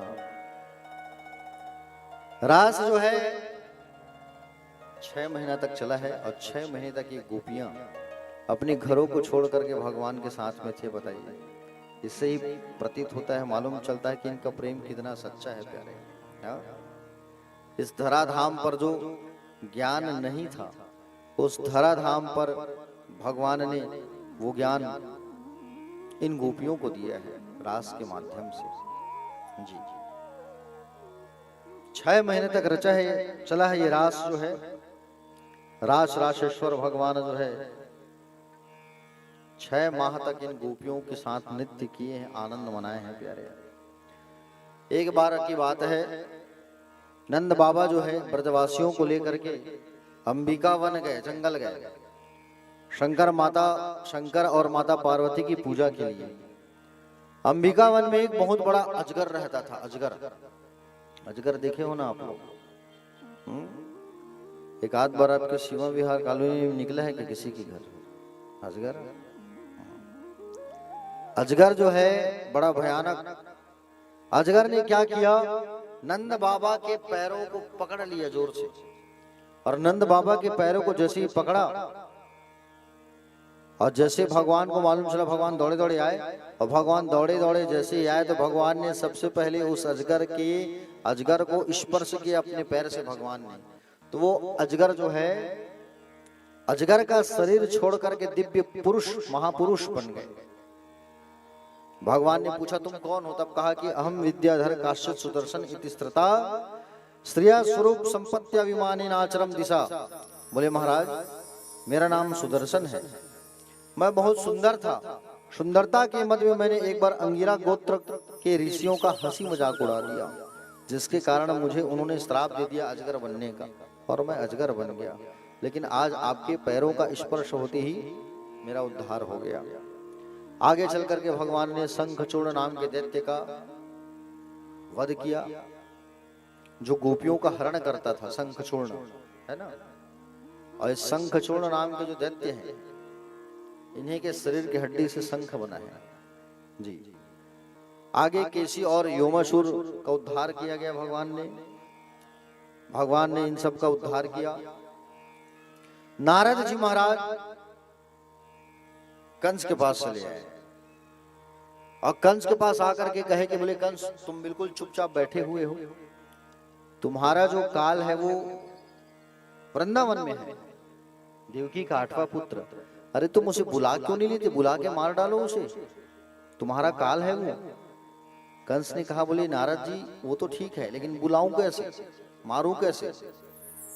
इस पर नारद जी ने कहा सुनो, तुम्हारे पास शिव जी का धनुष रखा हुआ है। कंस को यह वरदान प्राप्त था कि जब तक वो धनुष रहेगा तब तक उसकी मृत्यु नहीं हो सकती थी, और जिस दिन वो धनुष टूटा मतलब कंस की मृत्यु निश्चित। तो तुम्हारे पास जो धनुष है, नारद जी ने कहा जो धनुष है उस धनुष के बहाने ही तुम क्या करो, धनुष यज्ञ का आयोजन कराओ। और धनुष यज्ञ का जब आयोजन कराओगे तो निमंत्रण पत्र छपवाना, कार्ड छपवाना, और उस कार्ड को पूरे आसपास के नगर वासियों में उस कार्ड को बांटना, और उसी कार्ड को ब्रज भेजना वृंदावन। और वृंदावन जब भेजोगे तो निमंत्रण प्राप्त करके कृष्ण बलराम दोनों आएंगे और उसे मार डालना। नारद जी इतना कहा के चले गए वहां से। ये कंस ने वैसे ही किया। क्या किया कंस ने, कंस जो है धनुष यज्ञ का सुंदर कार्ड छपवाया, निमंत्रण पाती, और धनुष यज्ञ का कार्ड छपवा करके ब्रज भेजा गया। किसको भेजे ब्रज, अक्रूर जी महाराज को। अक्रूर कौन है, अक्रूर भगवान कृष्ण के काका लगेंगे, चाचा लगेंगे। अक्रूर को बुलाया कंस ने और अक्रूर से कहा कि भैया अक्रूर आपको हमारा एक काम करना है। बोले आप वृंदावन जाओ ये निमंत्रण पत्र लेकर के, और वृंदावन जा करके कृष्ण बलराम को निमंत्रण पत्र देकर के आओ और उन्हें साथ लेकर के आओ। अक्रूर जी महाराज सोचे, बोले मैं ठहरा इतना दुष्ट, इन दुष्टों के साथ में रहता हूं तो मुझे भी सब दुष्ट कहते हैं, लेकिन क्या इस दुष्ट को भगवान दर्शन देंगे, हा? ऐसा विचार करने लगे। और ब्रज जाने के लिए अक्रूर जी महाराज तैयार हो गए। अक्रूर जी महाराज रथ पे सवार होकर के ब्रज नगरी के लिए निकल पड़े, वृंदावन के लिए। वृंदावन के लिए जैसे निकले, मथुरा से जैसे निकले और वृंदावन जब पहुंचे, तो वृंदावन जैसे पहुंचे तब अक्रूर जी महाराज वहां के रज को, वृंदावन के रज को अपने मस्तिष्क से लगाने लगे, माथे से लगाया। माथे से जैसे ही लगाए उसके पश्चात भगवान का दर्शन करने की मन में इच्छा जागी। अक्रूर जी महाराज सोचने लगे, काश भगवान मुझे भी दर्शन देते, भगवान मुझे गले से लगाएंगे कि नहीं लगाएंगे, क्योंकि मैं इस दुष्ट मामा के साथ रहता हूं तो भगवान भी मुझे दुष्ट समझते होंगे। ऐसा विचार किया। अक्रूर जी महाराज आगे गए तो उसी समय भगवान गैया चरा के आए हुए थे और गाय दूहने के लिए जा रहे थे गौशाला। तो मार्ग में अक्रूर जी से उनकी मुलाकात हो गई। भगवान ने देखा काका आए हैं मथुरा से, दौड़ पड़े और दौड़ करके जैसे उनके पास गए तो अक्रूर काका उनको प्रणाम करने लगे, पैर छूने लगे। भगवान ने उठा लिया, बोले काका ऐसे मत करो, आप मेरे चाचा हो, मैं आपके पैरों को छूऊंगा। तो भगवान ने उनका प्रणाम किया। भगवान ने किसका प्रणाम किया, अक्रूर काका का। अक्रूर चाचा का पैर छुआ, प्रणाम किया, बोले काका आप तो हमारे बड़े हो, आइए। क्या हाल है मथुरा में, सब कुशल मंगल तो है? तो कहे हाल बड़ा बेहाल है, क्या बताऊं मैं तुम्हें कन्हैया, हाल इतना बेहाल है कि तुम्हारे मामा कंस इतना अत्याचार कर रहे हैं और उसी ने निमंत्रण पत्र लेकर के मुझे यहाँ भेजा है। वो तो सब ठीक है काका, लेकिन किसी से ये कहना मत कि मैं हमेशा के लिए ब्रज को छोड़ करके जा रहा हूं। मेरे ब्रज वाले मेरे बिना नहीं रह सकते, एक मिनट भी मेरे बिना नहीं रह सकते।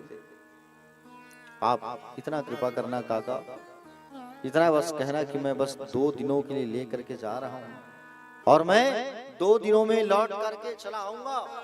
ये आप कहना, ब्रज वालों को बताना मत कि मैं हमेशा के लिए आपके साथ जा रहा हूं, नहीं तो इन ब्रज वालों का रो रो करके हाल बेहाल हो जाएगा।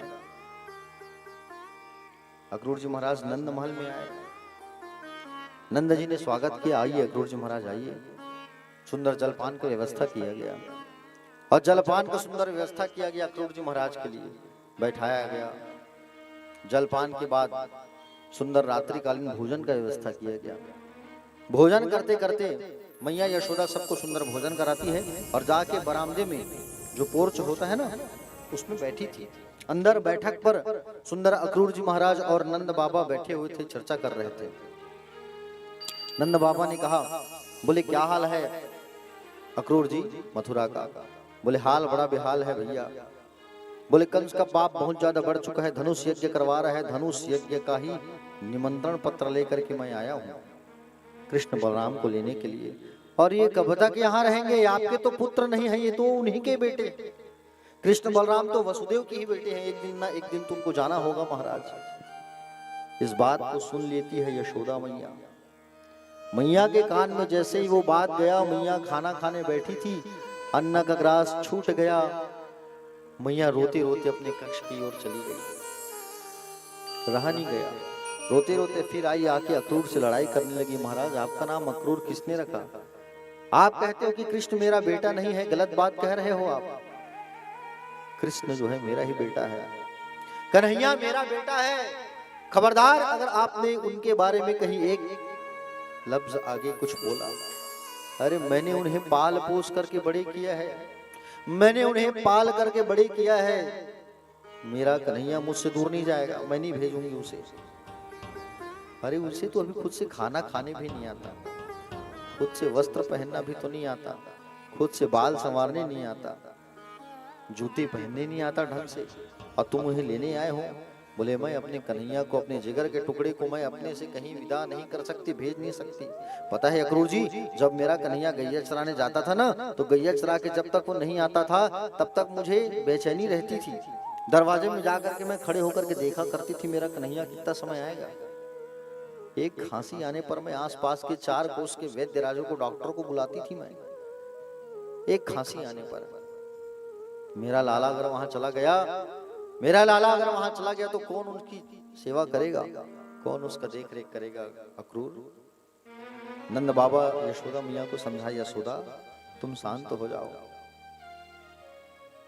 अक्रूर जी महाराज सही कह रहे हैं, ये तो उनकी लीला थी। यशोदा मैया का दिल टूट गया। यशोदा अपने कमरे में आई, रोने लगी बैठ करके। आज सोई नहीं है ना ही खाई है। ये बात पूरे ब्रज में फैल गया हवा की तरह कि बोले कोई परदेसी आया है रथ लेकर के, हमारे कृष्ण और बलराम को लेने के लिए आया है। ब्रज में तहलका मच गई। ब्रज वाले आज कोई अन्न जल ग्रहण नहीं किए हैं, सब रो रो के सबका बुरा हाल है। किशोरी राधा रानी का भी हाल बेहाल है कि कन्हैया जाने वाले हैं। प्यारे भक्तजन, भगवान कन्हैया अपनी माँ के पास आए रात्रिकालीन में। देखा माँ तो रो रही है बैठ करके, माँ जो है रो रही है बैठ करके। माँ आप क्यों रो रहे हो? माँ के पास आई और माँ के पास आकर के कन्हैया जी कहने लगे, माँ आप तो मेरी प्यारी माँ हो, किस बात के लिए इतना शोक कर रहे हो आप, किस बात की चिंता कर रहे हो आप? माँ आज आपके कारण ही तो मुझ में इतनी हिम्मत है। माँ क्यों रो रहे हो आप? कन्हैया तुम्हारे अक्रूर काका आए हैं जो मथुरा से, वो कहते हैं कि तू मेरा बेटा नहीं है। माँ अरे संसार वाले कुछ भी कहे, लेकिन मैं तो संसार वालों को यही कहूंगा कि मैं यशोदा का ही बेटा हूं। आप ऐसा क्यों कहते हो माँ? मैं तो आपका ही लाल हूं, आपका ही पुत्र हूं मैं। बोले क्यों ऐसा कहते हो आप? माँ जो है प्यारे, कैसी भी हो, लेकिन जब उसका बच्चा उससे दूर जाना चाहता है तो माँ को बहुत तकलीफ होती है। पहला प्यार मनुष्य का माँ से ही प्राप्त होता है, पहली गुरु माँ ही होती है। भगवान भी जिनके सामने सर झुकाते हैं वो होती है हमारी माँ। प्यारे माँ के कदमों में ही सच्चा स्वर्ग होता है और उसी स्वर्ग में भगवान का वास होता है प्यारे। माँ से ही हमें ताकत और प्रेरणा मिलती है, याद रखना। माँ जो होती है हमारी गलती को छुपाने के लिए पिताजी के पास क्या क्या बहाने नहीं करती, एक गलती को छुपाने के लिए। हाँ प्यारे भक्तजन, आज आंखों में आंसू है, माँ के पास बैठ करके कन्हैया रो रहे हैं, माँ मैं 2 दिन में लौट आऊंगा, मुझ पे यकीन करो। लाला 2 दिन में लौट के तो आएगा, लेकिन तुझे वहां भोजन कौन कराएगा? तुम्हें तो खाना खाने भी नहीं आता। हाँ? तुम्हें तो भोजन भी करने नहीं आता। माँ तुम पर तो मेरा कर्ज है, ये कैसा कर्ज है जो मैं अदा कर ही नहीं सकता। मैं जब तक घर न लौटूं माँ, जब तक आपकी बातों को ना सुनूं, मुझे बेचैनी सी महसूस होती है। आपने कितना कर्ज है मुझ पे माँ, आपने इतना मुझे पाला, प्रेम किया, डांट लगाई। लाला तुझे जब भूख लगेगा तुझे वहां माखन कौन देगा? माँ मेरे साथ बाबा भी जा रहे हैं और मैं तो 2 दिन में लौट आऊंगा, बस 2 दिनों की ही बात है। लाला ये अक्रूर कहता है कि तू मेरा बेटा नहीं है। माँ ये अक्रूर चाहे लाख बार कहे, लेकिन मैं तो यही कहूंगा कि मैं यशोदा का बेटा हूं। माँ तू मत रो, तू मेरी सबसे अच्छी माँ है। यशोदा मियाँ और लाला दोनों रोने लगे। रात काटे नहीं कट रही है, दुख की जो रात होती है वो कटती नहीं है। सुख की रात तो जल्दी निकल जाती है, लेकिन दुख की जो रात होती है पहाड़ के जैसे होती है, कटती नहीं है प्यारे। हाँ तुम ही तो मेरी सब कुछ हो माँ। मुझे क्या चीज की जरूरत है, कब क्या चाहिए, ये केवल आपको ही मालूम था माँ। चिंता ना करो, 2 दिन में लौट आऊंगा माँ। मांगने पर जहां पूरी हर मन्नत होती है, मांगने पर जहां हर मन्नत पूरी होती है, माँ के पैरों में ही वो जन्नत होती है प्यारे। और माँ का दिल तो कभी दुखाना ही नहीं चाहिए। माँ जो है प्यारे आपको 9 महीना पेट में रखती है और 9 महीने तक कितना कष्ट सहती है, प्रसव पीड़ा सहती है। जब आपको जन्म होता है मलमूत्र आदि त्याग करते हो आप, फिर भी माँ जो है खुद ही वो गीले में सो जाती है, लेकिन माँ हमेशा आपको सूखी में सुलाई है। गम हो दुख हो या खुशियां, माँ जीवन के हर किस्से में साथ देती है।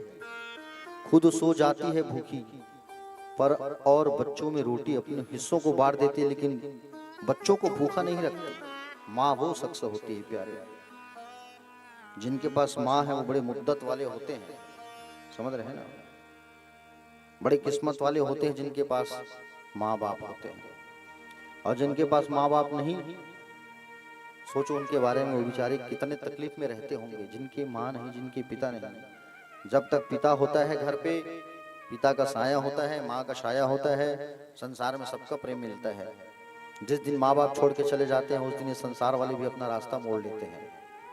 जब तक माँ बाप है उनकी कदर करो, उनकी इज्जत करो। माँ बाप जब तक है प्यारे उनकी खूब सेवा करो। माँ बाप का दिल कभी मत दुखाओ। माता और पिता ऐसी वस्तु है, चाह के आपको दोबारा नहीं मिलेगा। संसार में आपको सब चीज मिल जाएगा, लेकिन माता और पिता कभी दोबारा नहीं मिलेंगे। आज रात जो है टलते गई टलते गई टलते गई, सुबह जैसे ही हुआ भगवान माँ से कहे, माँ अब रोना बंद करो आप और चलो आरती की तैयारी करो, मुझे विदा करो। पूरी बात ये ब्रज में फैल चुकी है। ब्रज वाले आके रथ के सामने खड़े हो गए, बोले देखते हैं हम ये रथ कैसे चलाता है जो आया है रथ में लेने वाला। रथ के सामने सब खड़े हो गए। नंद बाबा और भगवान के मित्रगण भी तैयार हो गए, सब तैयार हो गए कन्हैया के साथ जाने के लिए, लेकिन रथ आगे बढ़ ही नहीं रहा है। रथ आगे बढ़ नहीं रहा है, क्यों? क्योंकि राधा रानी और गोप ग्वाल सब घेर करके खड़े हुए हैं रथ को। भगवान श्री कृष्ण रथ से नीचे उतर करके आए और नीचे उतर करके आकर के भगवान ने सबसे पहले राधा रानी के कानों में कहा, राधे मुझे जाना होगा, राधे मुझे जाना होगा। मेरी एक माँ और पिता जेल में बंद हैं, उनको छुड़ाना होगा राधे। 11 साल 56 दिन में लौट आऊंगा, मैंने ऐसे वादा किया है अपनी माँ को, और अगर मैं नहीं लौटा तो मेरी माँ जो है अपने प्राण को त्याग देगी। मेरी बांसुरी को तुम रख लो राधे, जब जब मेरी याद सताएगी तुम इस बांसुरी को बजाना, बस मैं दौड़ा चला आऊंगा। प्यारे सुंदर ये बात भगवान ने कहा। सारे गोपगोपाल रास्ता प्रदान किए, भगवान रथ पर बैठ करके जाने लगे। पीछे पीछे नंद बाबा और भगवान की मित्र मंडली भी जा रही है मथुरा की ओर। जैसे मथुरा की ओर रथ आगे बढ़ा तो सब मूर्ति के समान खड़े हैं, चुप चुप रोते हुए। मार्ग में अक्रूर जी स्नान नहीं किए थे तो यमुना जी में स्नान किए, और यमुना जी में स्नान के लिए जैसे ही डूबे अक्रूर जी महाराज, तब उन्होंने देखा कि छवि जो रथ में दिखाई दे रही है वो नदी के अंदर मुझे दिखाई दे रही है। जो छवि रथ में है वो पानी के अंदर। भगवान ने अक्रूर जी को दिव्य दर्शन प्राप्त करवाया, वहां दिव्य दर्शन दिया। पानी से बाहर निकल के देखे दोनों बैठे हैं पानी में, फिर डुबकी लगाए तो दोनों जो है पानी के अंदर दिखे कृष्ण बलराम। प्यारे भक्तजन, अक्रूर जी महाराज मथुरा लेकर के गए कृष्ण बलराम को। कन्हैया ने कहा कि बोले काका आप रथ की गाड़ी यहीं रोक दो, ये जो बगीचा है हम वहीं ठहर जाते हैं। अक्रूर काका ने कहा कि बोले आप सब मेरे यहाँ चलो। भगवान ने कहा नहीं, मैं जिस कार्य के लिए आया हूँ काका उस काम को पहले मुझे करना है। अब पीछे मेरे बाबा भी तो आ रहे हैं, मित्र मंडली भी आ रही है, आप जाओ। पीछे पीछे नंद बाबा आ गए और भगवान की मित्र मंडली भी पहुंची। जैसे ही थोड़ा देर समय बीता उसके बाद भगवान के जो मित्र थे धनसुखा, मनसुखा, मधुमंगल, इनकी बड़ी इच्छा हुई। क्या इच्छा हुई? इनकी इच्छा हुई कि बोले कन्हैया अगर तुम साथ दो और तुम्हारा साथ हो तो थोड़ा मथुरा हमको तुम जरा भ्रमण करा देते, हमने सुना है मथुरा शहर है। तो बोले ठीक है, बाबा से पहले आज्ञा ले लेते हैं। नंद बाबा के पास आए और नंद बाबा के पास आकर के कन्हैया ने आज्ञा मांगा। क्या आज्ञा मांगा? बोले बाबा अगर आपकी आदेश हो तो मैं अपने मित्रों को थोड़ा मथुरा घुमा ले आता हूँ। बाबा ने कहा हाथ पकड़ के जाना, छोटे छोटे मित्र हैं तुम्हारे, कहीं भटक ना जाए।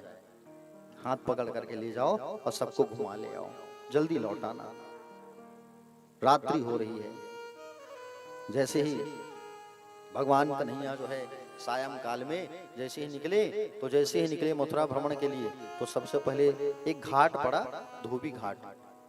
उस धोबी घाट में धोबी कंस के यहाँ रहने वाले राजा महाराजा आदि सब के कपड़ों को साफ कर रहा था। तो कन्हैया के मित्रों ने देखा, बोले सुंदर वस्त्र है, कपड़ा है, कन्हैया बोले सुंदर कपड़े मांग दो ना इस धोबी से, बोले पहनने की इच्छा हो रही है। तो कन्हैया ने कपड़ा मांगा। ऐ धोबी मामा, धोबी मामा, बोले मेरे मित्रों को वस्त्र दे दो आप।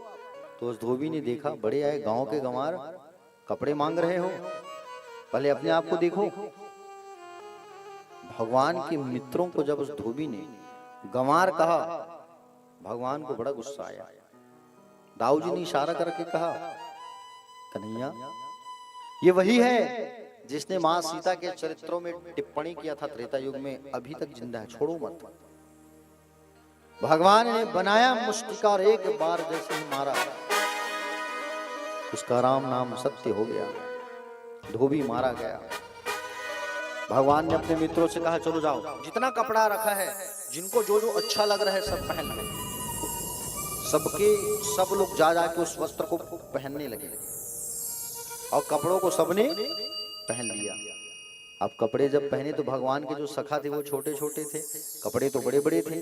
राजा महाराजा मंत्री सिपाही सबका, महामंत्री सबका कपड़े ढीले ढाले ऐसे ही पहन के चलने लगे आगे। मार्ग में दर्जी मिला, वो दर्जी जो मिला वो भगवान का सेवक था। भगवान 11.5 साल 56 दिन बाद आया ना, 11 साल 56 दिन बाद, तो सबको देखने की इच्छा थी, सबकी इच्छा थी कि बोले हम भगवान का दर्शन करें। तो वो दर्जी जो था भगवान का बड़ा सेवक था, उसने भगवान से कहा प्रभु मैं आपकी सेवा करना चाहता हूँ। भगवान ने कहा मेरी सेवा मत करो, मेरे जो सखा है उनकी सेवा करो। बोले इनके जो कपड़े ढीले ढाले हैं थोड़ा फिटिंग करके दे दो। तो भगवान ने टाइट फिटिंग करके जब उसने दिया दर्जी ने, तो भगवान ने आशीर्वाद दिया, जुग जुग जियो, खूब आशीर्वाद। और ये आशीर्वाद कलयुग तक रहेगा। कैसा आशीर्वाद दिया है? कपड़ा सिलाने जब जाओ आप, ब्लाउज पीस खरीदते हो आप 100 रुपए का, सिलाने का चार्ज कितना देते हो? जस्ट डबल देते हो नहीं? पैंट शर्ट भी खरीदो मार्केट में तो सिलाने का चार्ज आजकल डबल देना पड़ता है। ये कहीं न कहीं भगवान का आशीर्वाद है। भगवान ने दर्जियों को आशीर्वाद दिया है। भगवान का दर्शन करने के बाद दर्जी कपड़ा सिल करके दिया। भगवान आगे बढ़े मथुरा की ओर, तो वहां पर एक माली मिला। वो माली माला पहनाया भगवान को। भगवान ने आशीर्वाद दिया माली को, जब तक माला तुम्हारे पास रहेगा तब तक वो अशुद्ध नहीं रहेगा। इसलिए देखना फूल बेचने वाले को आप लोग माला लटका लटका के रखे रहते हैं, 2 दिन 3 दिन का रखते हैं नहीं। हाँ, क्योंकि उसके पास जब तक फूल रहेगा वो शुद्ध नहीं होगा, शुद्ध ही रहेगा। आगे जैसे बढ़े तो वहां से कुब्जा आ रही थी। कुब्जा कौन आ रही थी? जोर से बोलो। कुब्जा। इसका शरीर कैसा था? टेढ़ा मेढ़ा, एक पैर ऐसा एक पैर ऐसा, कमर पीछे कुबड़ निकला हुआ, हाथ ऐसा, चेहरा टेढ़ा मेढ़ा। ये रोज बैठ के चंदन घिसती थी, मलागर चंदन, और चंदन घिस करके रोज जाके कंस को लगाती थी। आज जब भगवान आ रहे थे रास्ते पर तो भगवान ने देखा, तो भगवान ने जैसे देखा तो भगवान ने सबसे पहले उनका परिचय पूछा, देवी कौन हो तुम? सुंदरी कौन हो तुम? इतनी उनका जो शरीर था वो टेढ़ा मेढ़ा था, कौन से बात नहीं करता था।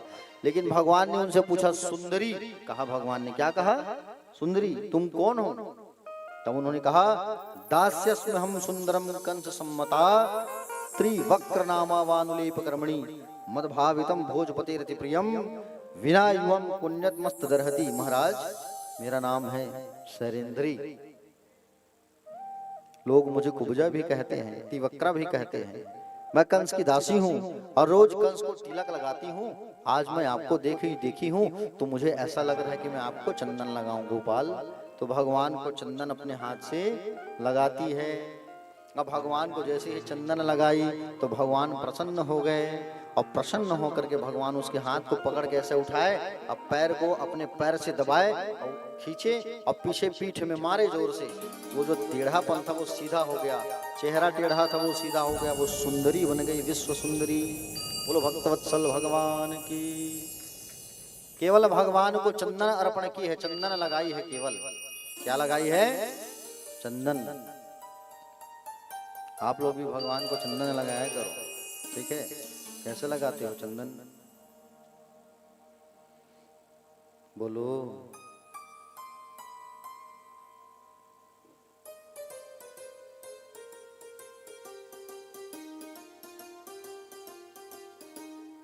है कि नहीं? कई ठो गांव में जाओगे और कई ठो किस में लगाते हो मियाँ? कई ठो गांव में जब जाओ तब गांव के भक्तगण माताएं जो है थाली में दाल चावल गुलाल लेके सब आते हैं, और वहाँ के बुजुर्ग भी वैसी आए भगवान में लगा रहे हैं कूद कूद के। आधा महाराज जी के कपड़े में गुलाल, और कोनो हमन वैसे लगा दे वो तो माथा खराब हो जी होकर उनके, है कि नहीं? गुस्सा जी। तो सोचना चाहिए भगवान को भी बड़े प्रेम से लगाएं। भगवान को श्रृंगार करने में समय लगता है रोज। एक दिन कहीं यकीन नहीं हो रहा था ना जीवन आश्रम देखने के लिए, हम लोग को 11 बज जाता है सुबह का आरती करते करते। श्रृंगार करते आधा एक घंटा लगता है, बड़ा टाइम लगता है श्रृंगार करने में। और इसी में कोई लगा दिया गुलाल चंदन तो फिर दिमाग खराब हो जाता है कि नहीं? तो चंदन भी लगाओ तो बड़े प्रेम से लगाओ, चरणों में लगाओ भगवान के। एक तो भगवान को श्रृंगार बड़ा प्रिय है, और कहीं उनका श्रृंगार इधर उधर हो जाता है तो भगवान को भी बड़ा गुस्सा आता है। श्रृंगार प्रिय है भगवान का। भगवान को चंदन सब लगाया करो। भगवान का जितना श्रृंगार करोगे उतना ही आपका चेहरा खिलेगा, ठीक है, जितना भगवान में रम जाओ आप तो आपके चेहरे में दिव्य तेज तेज झलकेगा, तेज है ना। हाँ, भगवान को चंदन लगाओ और भगवान से कहो तेरे संग में रहेंगे ओ मोहना, ओ मोहना, ओ सोहना, ओ मोहना, ओ सोहना, तेरे संग में रहेंगे ओ मोहना। तुम पुष्प बनो मैं धागा बनूं,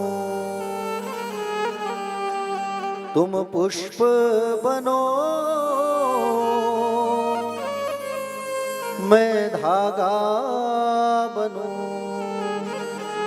फिर कहाँ मिलेंगे भगवान? बोलो, भगवान कहाँ मिलेंगे? माला में मिलेंगे ओ मोहना, तेरे संग में रहेंगे ओ मोहना। तुम चंदन बनो मैं पानी बनूं,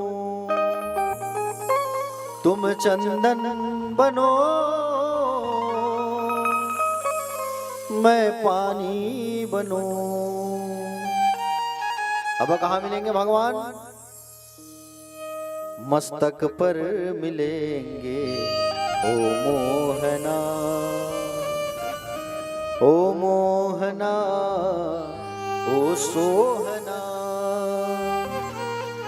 तेरे संग में रहेंगे ओ मोहना। तुम मुरली बनो मैं तान बनूं, तुम मुरली बनो मैं तान बनूं। कहाँ मिलेंगे भगवान? बोलो, अधरों पर मिलेंगे ओ मोहना, ओ मोहना, ओ सोहना। तुम वक्ता बनो, वक्ता मतलब बोलने वाला, तुम वक्ता बनो मैं श्रोता बनूं, तुम वक्ता बनो मैं श्रोता बनूं। फिर कहाँ मिलेंगे भगवान? बोलो, बोलो, भागवत में मिलेंगे ओ मोहना, कथा में मिलेंगे ओ मोहना, ओ मोहना, ओ सोहना, ओ मोहना, ओ सोहना, तेरे संग में रहेंगे ओ मोहना। भगवान ने कुब्जा का कल्याण किया। भ्रमण के बाद भगवान जो है बाबा के पास आए और बाबा जो है सबको लेकर के रणभूमि के मैदान पर चले। कहां पर चले? रंगभूमि के मैदान पर, जहां धनुष रखा हुआ था। और जहां पर धनुष रखा था समस्त ग्रामवासी नगरवासी सब बैठे हैं और ऊपर कंस बैठा हुआ है। प्यारे, कौन बैठा है ऊपर? कंस बैठा है। कंस ऊपर बैठा है और सिपाहियों को आदेश कर दिया है, बोले अगर वो नंद का छोरा आए तो घुसने मत देना। रंगभूमि के मुख्य दरवाजे में हाथी को खड़ा कर दिया गया है, कुबलिया पीड़ नाम का हाथी। और उस हाथी को कह दिया है कि कृष्ण बलराम कहीं मिले तो मार डालना। भगवान नंद बाबा सब प्रवेश करने लगे, वो हाथी रोक लिया, अंदर नहीं जा सकते। अंदर नहीं जा सकते कहा करके हाथी रोक लिया। दाऊ जी भैया ने कहा, बोले कन्हैया इस हाथी को छोड़ना नहीं है। भगवान ने सूंड को पकड़ लिया, दाऊ जी ने पुंज को पकड़ लिया और उस हाथी को जैसे घुमाया घुमाया और घुमा पटका, तो एक ही बार में उसका राम नाम सत्य हो गया। भगवान रणभूमि के मैदान में प्रवेश किए और जैसे प्रवेश किए वहां, तब सब नगरवासी सब भगवान को देखने लगे। कोई बेटा की दृष्टि से, कोई ब्रह्म की दृष्टि से, कोई भगवान की दृष्टि से, कोई सखा की दृष्टि से। जो जैसा देखा वैसे भगवान ने वैसे वैसे सबको दर्शन दिया। भगवान दौड़े दौड़े दौड़े दौड़े दौड़े आए जहां धनुष रखा था कंस का। धनुष के पास आए, भगवान ने उठाया और टुकड़े टुकड़े कर दिया। जोड़ना मुश्किल हो गया। कंस का सिंहासन हिल गया। कंस को सूचना मिली अब मेरी मौत नजदीक है। चाणूर जाओ युद्ध करो। मुष्टि बड़े बड़े मल्ल पहलवान आए और युद्ध करने लगे। चाणूर भगवान श्री कृष्ण के साथ, मुष्टिक दाऊ जी के साथ सबका युद्ध होने लगा। और भगवान अस्त्र शस्त्र धारण नहीं किए हैं, भगवान हाथों से ही युद्ध कर रहे हैं। भगवान जो है, और हाथों से ही भगवान युद्ध करते करते मारते गए सबको। और जब हाथों से युद्ध करते करते जब मारते गए मारते गए मारते गए, प्यारे जैसे ही मारते गए सब मर गए। भगवान कन्हैया ने विचार किया, भगवान कन्हैया ने विचार किया कि अब मामा के पास जाऊं, मामा के पास जाऊं। ऐसा कहा करके उछल कूद करके मामा के पास चले गए। और मामा के पास जाकर के कहा, मामा और कोई खिलौना बचा है क्या? बोलो, जितना खिलौना आपने भेजा सबको खेल खेल के तोड़ दिया हमने। अरे कोई गारंटी वारंटी वाला खिलौना भेजना था आपको, है कि नहीं? हाँ, लोकल लोकल खिलौना भेज दिए, सबको तो खेल दिए हम। और कोई खिलौना बचा है क्या? कंस मामा के मुकुट को मारा भगवान ने, बाल को खींच के पकड़ा।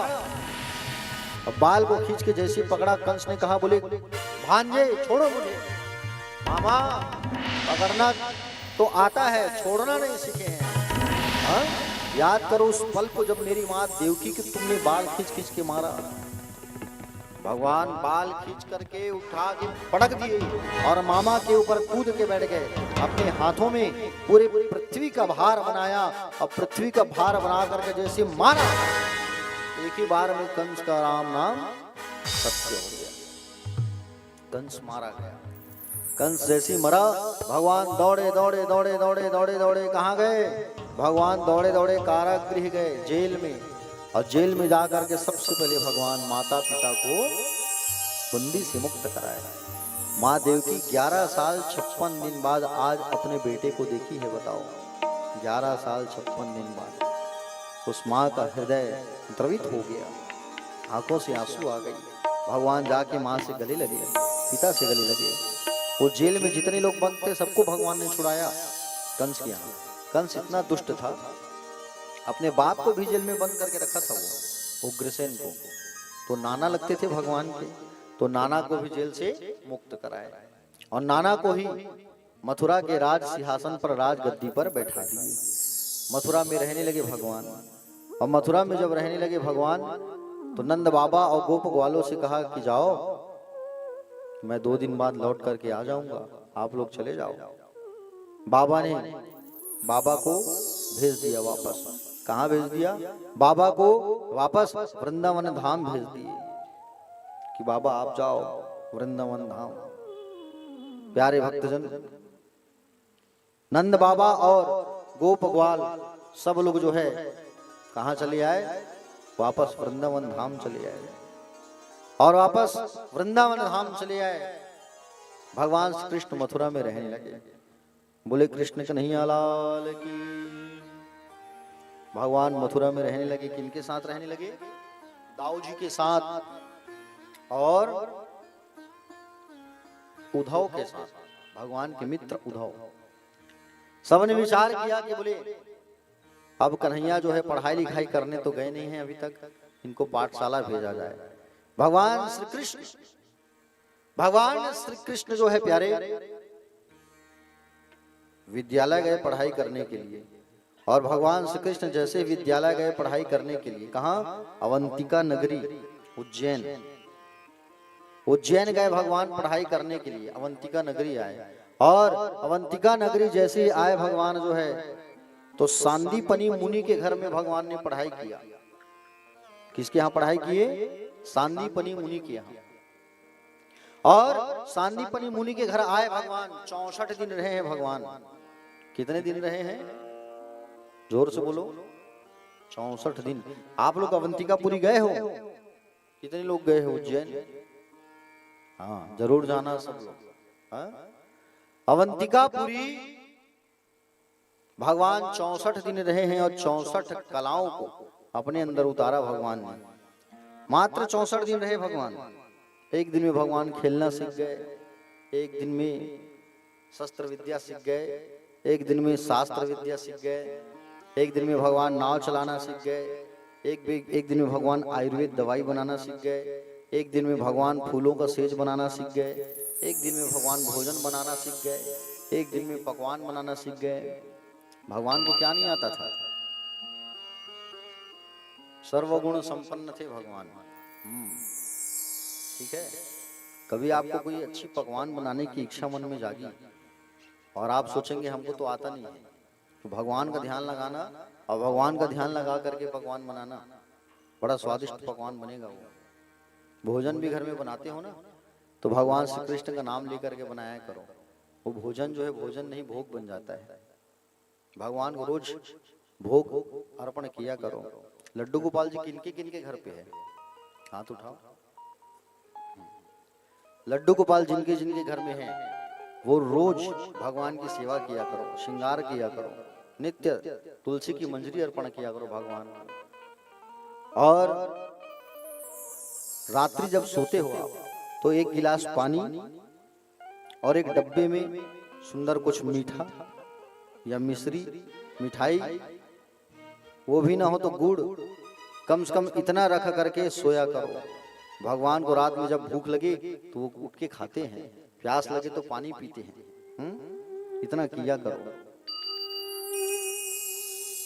भगवान जो है अवंतिकापुरी में रहने लगे, और जैसे ही 64 दिन पूरा हुआ तो गुरुजी के पास आके कहे, गुरुदेव आपको दक्षिणा देना चाहता हूं। गुरुदेव ने कहा, बोले मैं आपसे दक्षिणा नहीं ले सकता कन्हैया।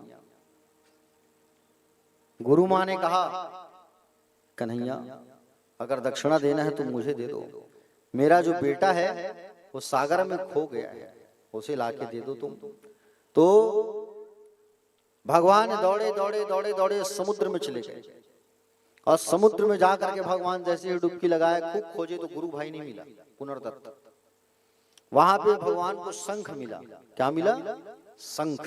तो भगवान शंख को धारण किए, भगवान शंखधारी बन गए। बोलो शंखधारी भगवान की, वृंदावन बिहारी लाल की। शंखधारी कहलाए भगवान।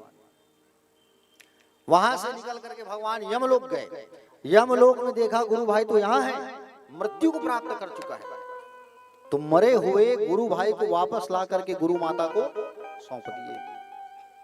वापस मथुरा आए भगवान, और वापस जब मथुरा आते हैं भगवान, तो मैया देवकी जो है स्वागत करती है बेटे का कि 64 दिन बाद आ रहा है मेरा बेटा विद्या अध्ययन करके। ऐसा कहा करके सुंदर उनके लिए भोजन तैयार करके रखी थी। और भोजन तैयार करके रखी थी मैया जो है, उस भोजन में भगवान को माखन नहीं दिखा। भोजन में भगवान को माखन नहीं दिखा, और भगवान रोने लगे।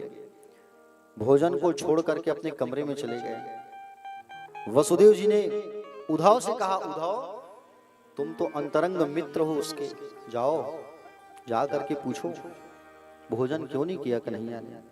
उद्धव जी भगवान के कमरे में आए, भगवान रोते हुए बैठे थे। उद्धव जी ने पूछा, क्यों कृष्ण कन्हैया तुमने भोजन क्यों नहीं किया? उद्धव जी मैं आपको क्या बताऊं, मुझे मेरे ब्रज की खूब याद आ रही है उद्धव।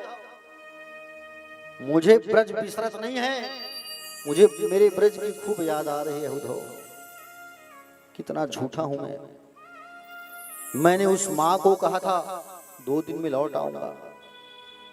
मेरी राधा जी को कहा था, मैंने श्री जी को कहा था, लाडली को, कि लाडली मैं 2 दिन में लौट आऊंगा। आज मैं उनसे मिलने के लिए तरस रहा हूं। वो भी मुझसे मिलने के लिए तरस रहे होंगे और मैं भी उनसे मिलने को तरस रहा हूं उद्धव। क्या तुम मेरा एक काम करोगे उद्धव? मेरा चिट्ठी लेकर के जाओगे ब्रज? और मैं आज भी उनके लिए तरस रहा हूं, ये सूचना पहुंचा देना। आज भी उनके लिए तरस रहा हूं मैं। भगवान सुंदर कहने लगे। उद्धव से कहे, उद्धव जाओ मेरी राधा से मुलाकात करके आना, सूचना देना कि मैं आज भी उनके लिए तरस रहा हूं। और वो सब भी मेरे लिए तरस रहोगे उद्धव। 2 दिन में लौट आऊंगा। कहाँ हूं 2 दिन से? आज कितना दिन हो गया देखो ना उद्धव। मुझे मेरे ब्रज की खूब याद आ रही है। मुझे मेरी वो गाय की याद आ रही है। मुझे मेरी बछड़ों की याद आ रही है उद्धव। मुझे खूब याद आ रही है। लाडली की भी खूब याद आ रही है। लाडली जो तुमसे मिलने को तरसता हूँ। लाडली जो मैं तुमसे मिलने को तरसता हूँ। क्या बताऊं क्या छुपाने को मैं हंसता हूँ। क्या बताऊं क्या छुपाऊं तो मैं हंसता हूँ। लाडली जो मैं तुमसे मिलने को तरसता हूँ।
छुपाने को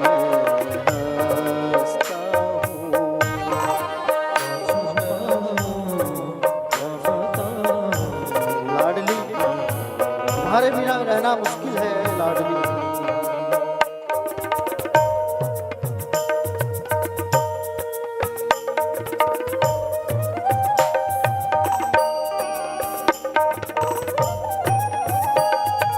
भगवान जो है प्यारे लाडली की याद में रोने लगे, आंसू बह रहे हैं।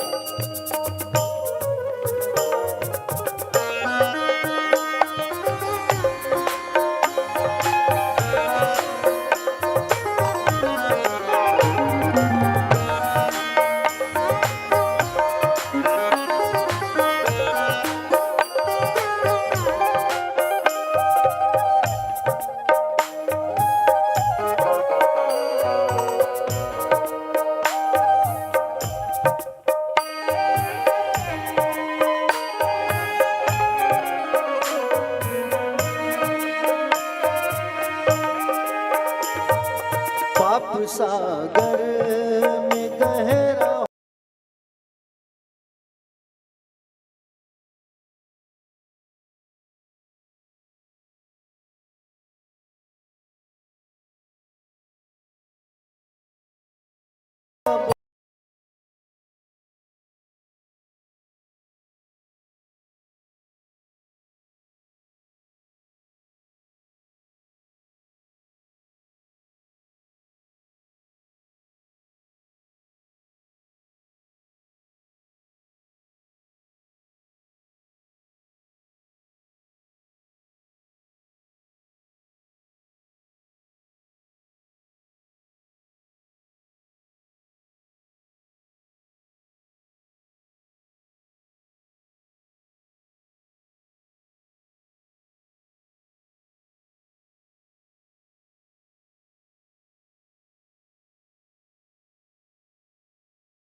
लाडली जू मैं तुमसे मिलने को तरसता हूँ। लाडली जो तुमसे मिलने को तरसता हूँ। स्वामिनी जू मैं तुमसे मिलने को तरसता हूँ। स्वामी जो तुमसे मिलने को तरसता हूँ। क्या बताऊं क्या छुपाने को भी मैं हंसता हूँ। क्या बताऊं क्या छुपाने को मैं हंसता हूँ। क्या बताऊं क्या छुपाने को मैं हंसता हूँ। क्या बताऊं क्या छुपाने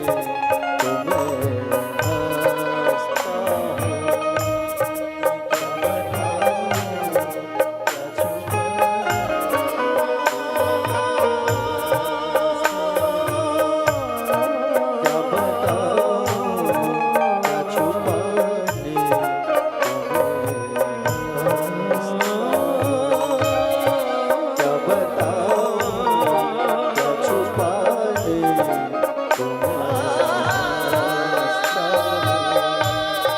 क्या बताऊं क्या छुपाने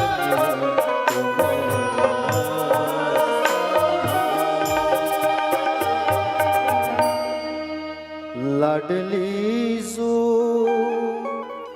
तुमसे मिलने को तरसता हूँ। स्वामिनी जू मैं तुमसे मिलने को तरसता हूँ। क्या बताऊं क्या छुपाने को मैं हंसता हूँ। क्या बताऊं क्या छुपाने को मैं हंसता हूँ। भगवान बांके बिहारी आज जैसे ही चिट्ठी लिखना चालू किए, चिट्ठी जो है आंसुओं से भीग गया प्यारे। और उसी चिट्ठी को देकर के भगवान ने उद्धव से कहा, उद्धव इसी चिट्ठी को लेके तुम चले जाओ। इस चिट्ठी को मेरी गोपांगनाएं जब देखेंगी तो वो पूरा बात समझ जाएंगे। उद्धव जी ने कहा, कन्हैया मैं जाऊंगा तो ठीक है, लेकिन एक दिन से ज्यादा मैं ब्रज में नहीं रुकूंगा। ठीक है तुम जाओ तो सही। उद्धव जी महाराज रथ सजा करके निकल पड़े। रथ को आते देख करके सारे ब्रज वाले दौड़ पड़े प्यारे कि हमारा कन्हैया आ गया, हमारा कन्हैया आ गया, देखो वृंदावन वापस आ गया। दौड़ो दौड़ो दौड़ो दौड़ो। और जैसे ही दौड़ने लगे, दौड़ के रथ के पास गए, रथ के पर्दे को हटाए, तब देखा कहां लाला नहीं, वहां तो लाला का दूध आया है, उद्धव आया है। उद्धव को सबने प्रणाम किया, उद्धव ने भी सबको प्रणाम किया। प्रणाम, मैं उद्धव। बोले नंद महल का रास्ता बता सकते हो आप? नंद महल का पता बता सकते हैं आप? तो कहा ये जो पानी की धार बह रही है यहाँ, उस पानी की धार को पकड़ करके आप चले जाओ तो आप नंद महल में पहुंच जाओगे। लेकिन खबरदार, ये साधारण पानी से मत समझना। ये हमारे ब्रज में रहने वाले गोप ग्वाल गैया बछड़न मैया राधा जी सबके आंख का आंसू है ये। इसे ही पकड़ करके तुम चले जाओ, तुम पहुंच जाओगे। और उसे ही पकड़ करके उद्धव जी जाने लगे। उद्धव जी नंद महल पहुंच गए और नंद महल जैसे पहुंचे तब वहां एकदम सूना सूना आवाज आ रही है अंदर से, कृष्ण कृष्ण कृष्ण कृष्ण। यशोदा मैया टिक के बैठी हुई है, यशोदा मैया टिक करके बैठी है प्यारे। उद्धव जी अंदर आए, उद्धव जी जैसे अंदर आए देखा माँ बैठी है। माँ प्रणाम, मैं उद्धव। बच्चों ने कहा जोर से बोलो, जब से कन्हैया छोड़ करके गए हैं ब्रज को माँ कम सुनती है। माँ प्रणाम, मैं उद्धव। माँ ने कहा धीरे बोल, मैं सब सुन रही हूं। ज्यादा जोर से चिल्लाएगा तो मेरा लाला उठ जाएगा, अंदर सोया है, और अगर वो उठ गया माखन मांगेगा, मुझे लोरी गाने के लिए कहेगा, रोटी मांगेगा, चंदा मांगेगा, मैं कहां से लाके दूंगी उसे। चिल्लाओ मत। अहंकार की पहली सीढ़ी उद्धव का ऐसे ही खिसक गया। इतना प्रेम, जिस कन्हैया को मैं वहां छोड़ करके आया हूं उसकी याद में मां रोते बैठी है। प्रणाम किया, नंद बाबा को प्रणाम किया और चर्चा चलने लगी। नंद बाबा ने कहा हमारा लाला कैसा है? अरे उद्धव, हमने उससे कितना काम करवाया, देखो ना। माँ कहती है हमने उसे ओखल में बांधा, छड़ी से मारा, हमने उससे गाय चरवाया, गाय दुहवाया, क्या नहीं करवाया। माँ की प्रेम और पिता के प्रेम को देख करके रोने लगे। उद्धव के आंख में भी आंसू आ गया। धन्य है आप दोनों की, आप दोनों के घर भगवान बालक अवस्था में थे। प्यारे भगवान की इस प्रेम भावना को देख करके उद्धव की आंख भी नम हो गए। उद्धव ने कहा आप दोनों संसार में सबसे श्रेष्ठ हो, भाग्यशाली हो, जो भगवान में आपका पुत्र भाव से प्रेम है। युवाम सलाध्यतमो नूनम देहि नामि मानत, नारायणे अखिल गुरो यद कृता मति हृदृषि। किंतु हे बाबा, लकड़ी के भीतर जैसे अग्नि रहती है, वैसे ही सब के हृदय में तो कृष्ण भी रहते हैं विद्यमान। सबके हृदय में भगवान रहते हैं। माँ खिद्यतम महाभाग और द्रक्ष्य था कृष्ण बंती के। उनका ना कोई माता है, ना ही उनका कोई पिता है, ना ही पत्नी है, ना पुत्र है। उनका तो कोई अपना पराया है ही नहीं, ना देह है, न जन्म होता है। चर्चा करते करते रात बीत गया। सूर्योदय के बाद नंद बाबा ने पूछा मेरी मुलाकात राधा जी से कहाँ होगी, बता पाएंगे आप? तो कहे निकुंज वन चले जाओ आप, और निकुंज वन आप जब जाओगे तो उस निकुंज वन में आपकी मुलाकात राधा जी से हो जाएगी। उद्धव जी गए निकुंज वन, वहां देखा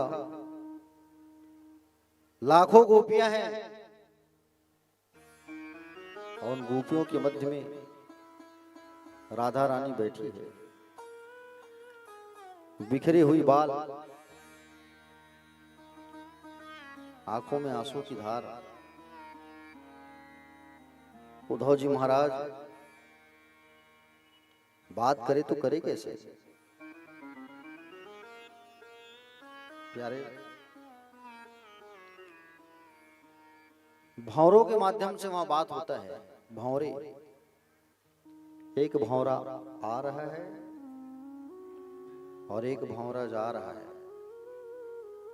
भौरों के माध्यम से वार्तालाप हुई। भौरा जाते जाते कहता है गोपियों की ओर से, अक्रूर फिर से आ गया क्या, जो कंस का कार्य सिद्ध करने वाला है, जो कमल ने यानी कृष्ण को मथुरा लेकर के गया था। एक भौरा जा रहा है, उधर से आके कहता है कृष्ण तो ब्रह्म है, उस ब्रह्म के लिए इतना आंसू बहा रहे हो। एक भौरा फिर इधर से जा रहा है, वो कहता है कृष्ण हमारा ब्रह्म नहीं, कृष्ण तो हमारा प्राण है, तन है, मन है, धन है। भौरों के माध्यम से लौकिक व्यवहार बातचीत होने लगी। वो तो हमको छल करके चला गया, कितने कितने लोगों को छला है। उद्धव,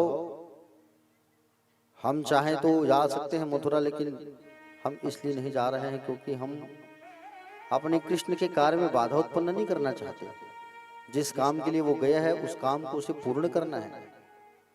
तुम कहते हो निर्गुण को मानो, नहीं, वो तो हमारे मन में है, तन में है, हमारे हृदय में है, कण कण में वास है उनका। उद्धव जी ने कहा धन्य हैं आप सब। इतना बात कहने के बाद एक भौरा फिर आया, कहा इन सब बातों का हमारे कन्हैया से ना कहना। उद्धव जी कहे अहो युवम स्तु पूर्णार्थ भवत्ति लोक पूजिता वासुदेवे भगवती यासह मित्यर्पितम मना। हे देवियों, तुम सब धन्य हो, तुम लोग सबके लिए पूजनीय हो, क्योंकि तुम्हारा मन भगवान श्री कृष्ण में लगा हुआ है। मैं तो यह चाहता हूं कि मैं वृंदावन में इन गोपियों के चरणों की धूलि का सेवन करने वाला झाड़ी लता औषधि बन जाऊं। नंद जी के ब्रज में रहने वाली गोपियों की धूलि को मैं बारंबार वंदना करता हूं, प्रणाम करता हूं, जिनके द्वारा गाई गई हरि कथा त्रिभुवन को पावन कर रही है। उद्धव जी गए थे कितने दिन के लिए? एक दिन के लिए, लेकिन 7 महीना रुक गए वहां। बताओ बाबा, 7 महीना रुकने के बाद जब वापस आए, जब आए तो भगवान कन्हैया को ताना देने लगे, तुम यहाँ चुप बैठे हुए हो, वहां तुम्हारी याद में सब रो रहे हैं।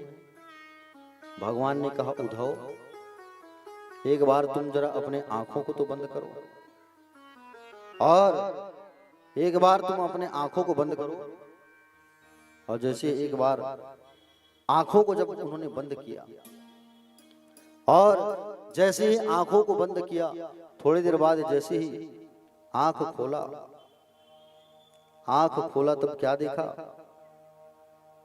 कि जो गोप ग्वाल वहां थे सब भगवान श्री कृष्ण के सामने बैठे हैं।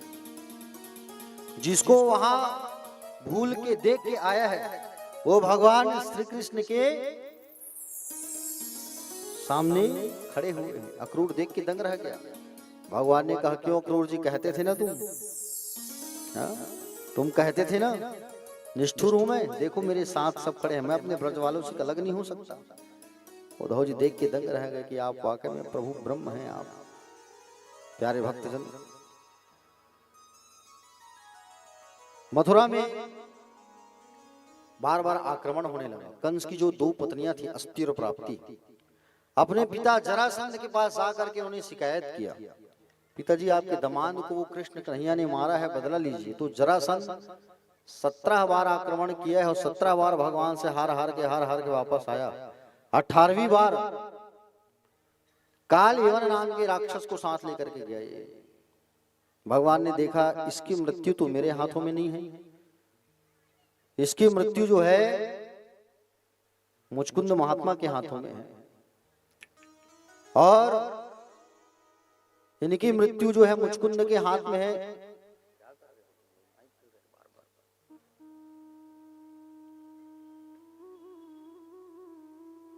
भगवान श्री कृष्ण ने देखा कि इनकी मृत्यु जो है मुचकुंद के हाथ में है, मुझे रण छोड़ के भागना होगा। और भगवान श्री कृष्ण चंद्र जो है रण को छोड़ करके जब भागे तो उनका नाम पड़ गया रण छोड़ राय। बोलो रण छोड़ राय भगवान की, कृष्णचंद्र भगवान की।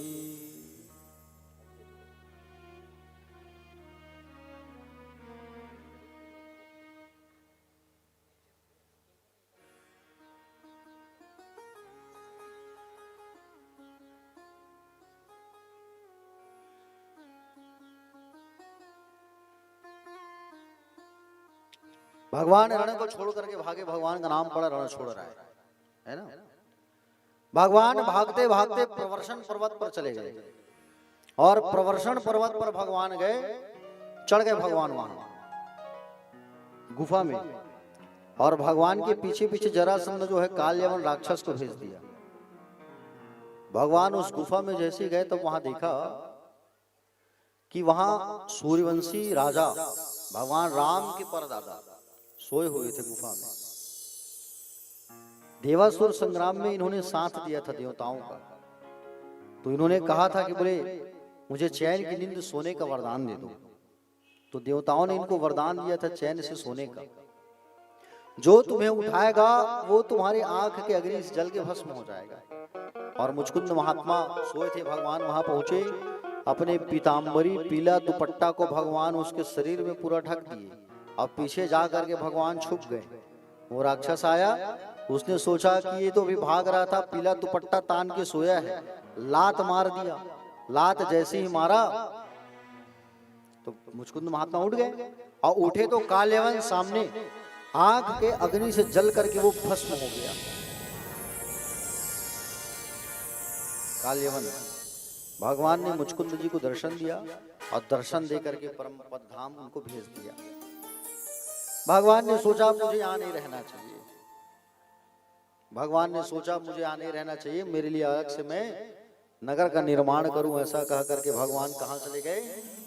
समुद्र किनारे चले गए, और समुद्र से जाकर के हाथ जोड़ करके कहा प्रभु मुझे स्थान प्रदान करो। समुद्र ने जगह दिया। विश्वकर्मा भगवान को कहा करके अपने लिए सुंदर नगर का निर्माण करवाया भगवान ने। उस नगर का नाम पड़ा द्वारिका, जहां के भगवान राजा बने, नाम पड़ा द्वारिकाधीश। बोलो द्वारिकाधीश भगवान की। द्वारिकाधीश नाम पड़ा भगवान का। भगवान रहने लगे और भगवान द्वारिकाधीश बन करके रहने लगे। वहां भगवान के साथ उद्धव, बलदाव जी, माता पिता सब थे वहां।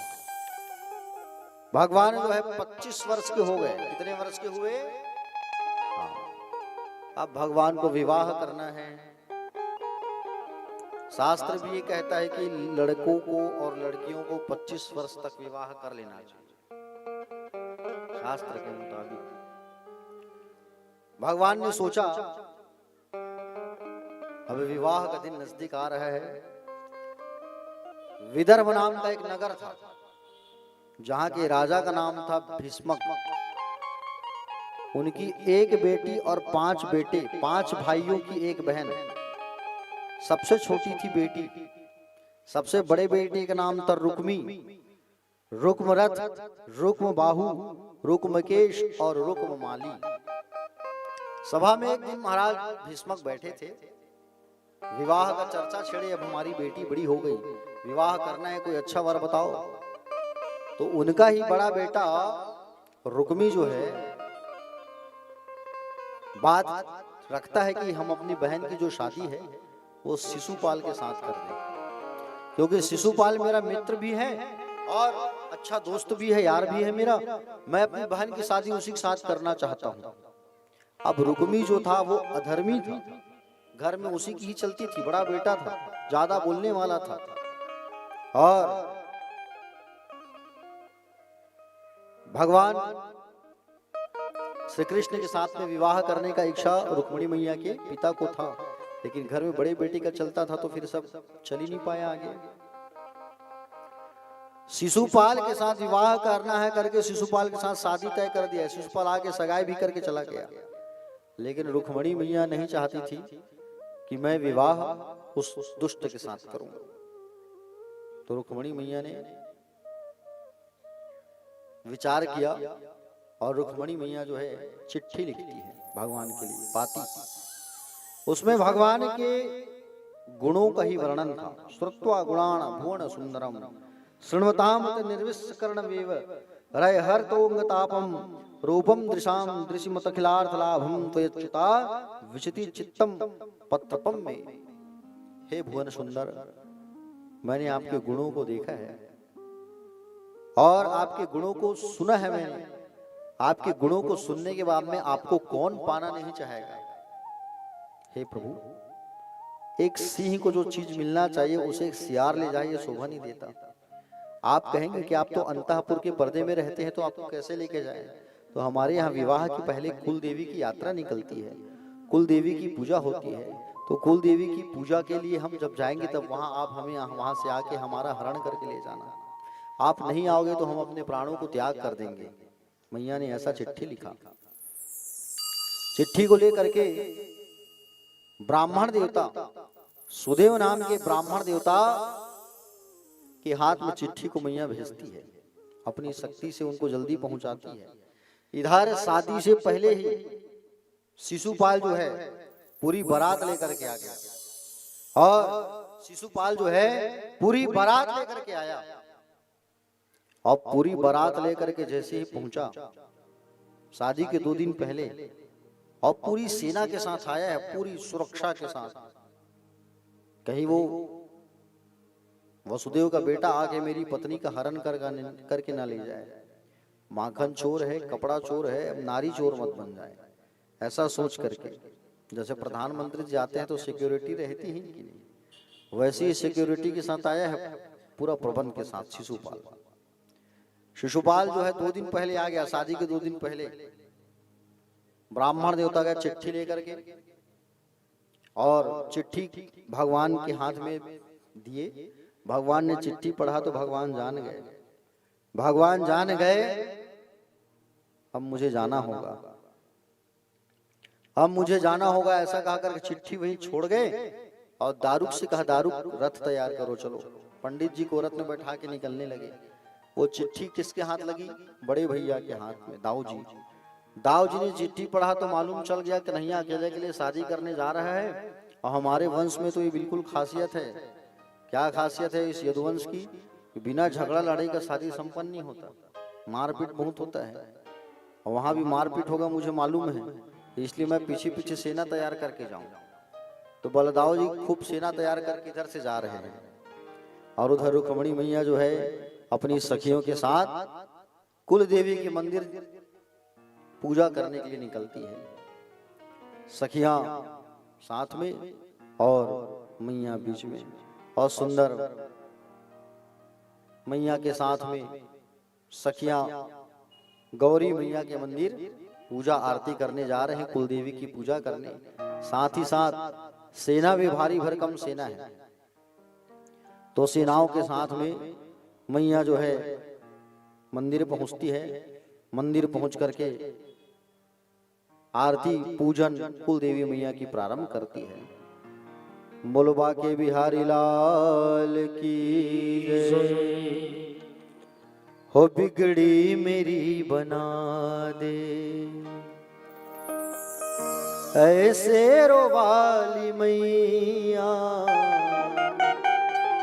हो बिगड़ी मेरी बना दे, ऐसे रोवाली मैया। बिगड़ी मेरी बना दे, ऐसी रोवाली मैया, बिगड़ी मेरी बना दे। बिगड़ी मेरी बना दे, ऐसे रोवाली मैया। बिगड़ी मेरी बना दे, ऐसी रोवाली मैया। बिगड़ी मेरी बना दे, ऐ मेहरो वाली मैया। बिगड़ी मेरी बना दे, ऐसी रोवाली मैया। अपना मुझे बना ले, अपना मुझे बना ले, ऐ मेहरो वाली मैया। बिगड़ी मेरी बना दे, ऐसे ऐसी रोवाली मैया, बिगड़ी मेरी बना दे।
दर्शन को मेरी अखियां कब से तरस रही है। दर्शन को मेरी अखियाँ कब से तरस रही है। सावन के जैसे झरझर अखियां बरस रही है। सावन के जैसे झरझर अखियाँ बरस रही है।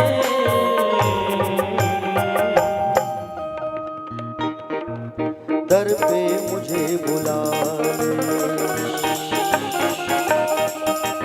दर पे मुझे बुला ले, ऐ शेरों वाली मैया बिगड़ी मेरी बना दे।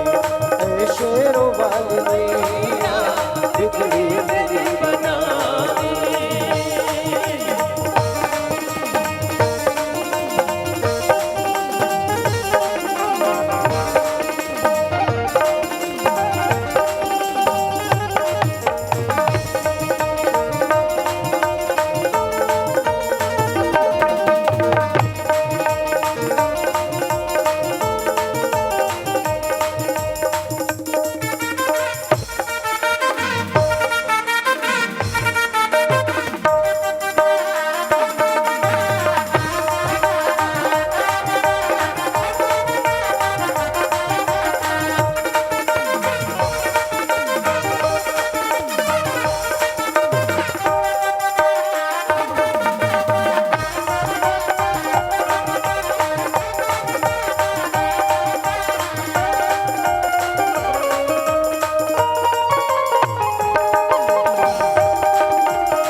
आते हैं तेरे दर पे दुनिया के नर और नारी। आते हैं तेरे दर पर दुनिया की नर नारी। सुनती हो सबकी विनती मेरी मैया शेरों वाली। सुनती हो सबकी विनती मेरो मैया शेरवाली।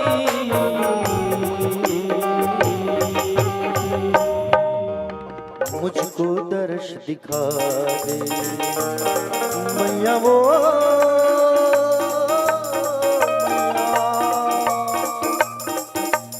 मुझको दर्श दिखा दे। ऐसे रोवाली मैया बिगड़ी मेरी बना दे। ऐसे रोवाली मैया बिगड़ी मेरी बना दे। शेरवाली मैया बिगड़ी मेरी बनाए।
शर्मा पे मेरी मैया दृष्टि दया की कर दे।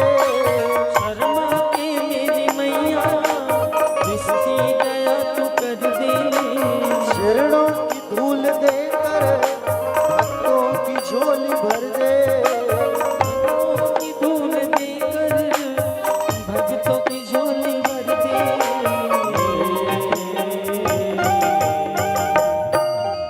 मरते को अब जिया दे मैया वो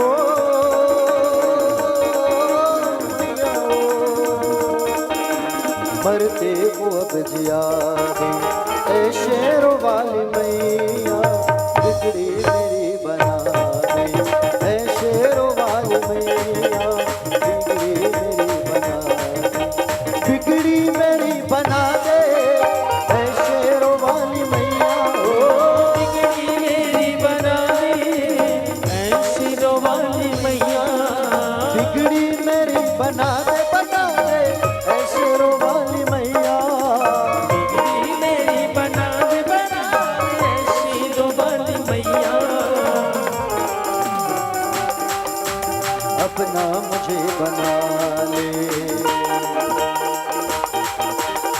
अपना मुझे बना ले।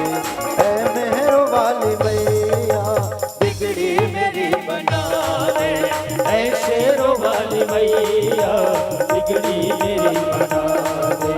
ऐ शेरों वाली मैया बिगड़ी मेरी बना ले।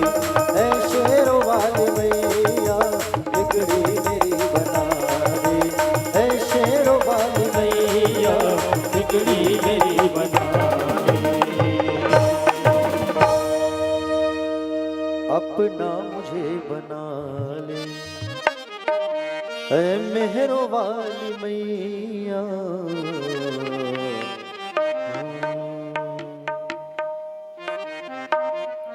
मैया की जैसे पूजा करती है रुक्मिणी मैया, तो भगवती माँ पार्वती साक्षात प्रकट होती है और कहती है मांगो देवी क्या मांगना है आपको।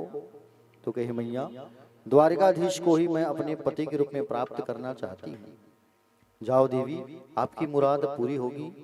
कहा मंदिर से माँ से फूल सुंदर एक गिरा। रुक्मिणी मैया का बायां आंख फड़कने लगा। मंदिर की घंटी अपने आप बजने लगी। सामने से पीछे से ब्राह्मण देवता आके कहे कि मैया मैंने आपका कार्य कर दिया। रथ को लेकर के भगवान बाहर खड़े हैं। मैया ने जैसे ही देखा भगवान दौड़े चले आ रहे हैं। भगवान दौड़े चले आ रहे हैं और भगवान दौड़े चले आ रहे हैं। जैसे ही देखा और प्यारे भक्तजन भगवान आए और रथ पे बिठा के भगवान मैया को लेके जाने लगे। और जैसे ही रथ में बिठा के लेके जाने लगे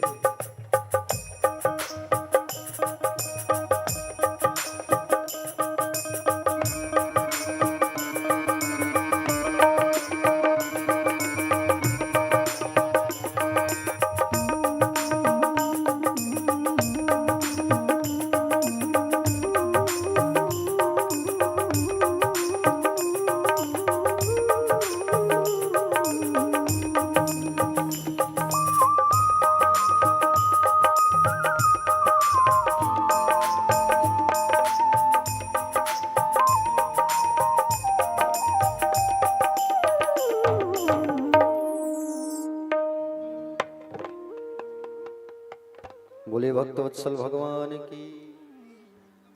तो रथ में बैठा के जैसे लेके जाने लगे सारे सिपाही देखने लगे। अगर देखो देखो ये कितना सुंदर राजकुमार कहाँ से आ गया। कितना सुंदर मोती की माला पहना है, वैजंती माला, सोने का हार। अरे इनका पैर का नाखून तो देखो कितना सुंदर चमक रहा है। ये नहीं देख रहे हैं कि मैया का हरण हो रहा है। एक ने कहा अरे पकड़ो हमारी मैया को लेके जा रहा है। पकड़े दौड़े युद्ध होने लगा। रुक्मिणी मैया के भाई आके युद्ध करने लगे। मैया ने मना कर दिया भगवान को कि आप इन्हें मत मारिए, आपके लायक नहीं है ये। और आगे जैसे ही मैया को हरण करके ले गए भगवान, नारद जी आकर के मैया के घर में बताए रुक्मी को कि तुम्हारी बहन स्वयं लक्ष्मी है और भगवान नारायण है। पति के रूप में उन्हें वो ही प्राप्त कर सकती हैं, साधारण बहन नहीं है, कन्या नहीं है। तो विवाह की बात आगे बढ़ी। मैया को वापस लाया गया। कुमकुम पत्रिका द्वारिका भेजी गई। बारात आई और सुंदर भगवान का विवाह जो है प्रारंभ हुआ। आइए अब विवाह की इस घड़ी को आगे बढ़ाते हैं।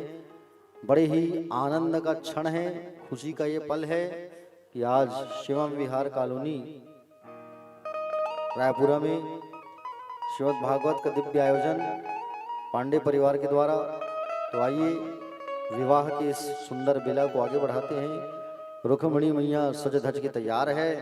विवाह जब प्रारंभ हुआ तो कहे कि आओ मेरी सखियों मुझे दुल्हन बना दो, मुझे श्याम सुंदर की नाम की मेहंदी लगा दो, चूड़ी पहना दो, चुनरी उड़ा दो, हल्दी लगा दो और मुझे श्याम सुंदर की दुल्हन बना दो।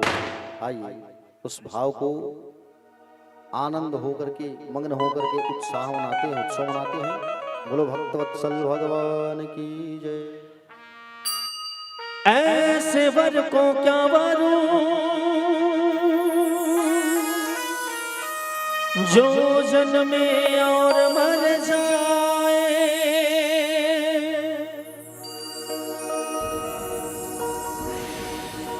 वरी गिरधर लाने को जुड़ लो अमर हो जा।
मुझे श्याम सुंदर की दुल्हन बना दो। मुझे श्याम सुंदर की दुल्हन बना दो।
सत्संग में मेरी बात चलाई,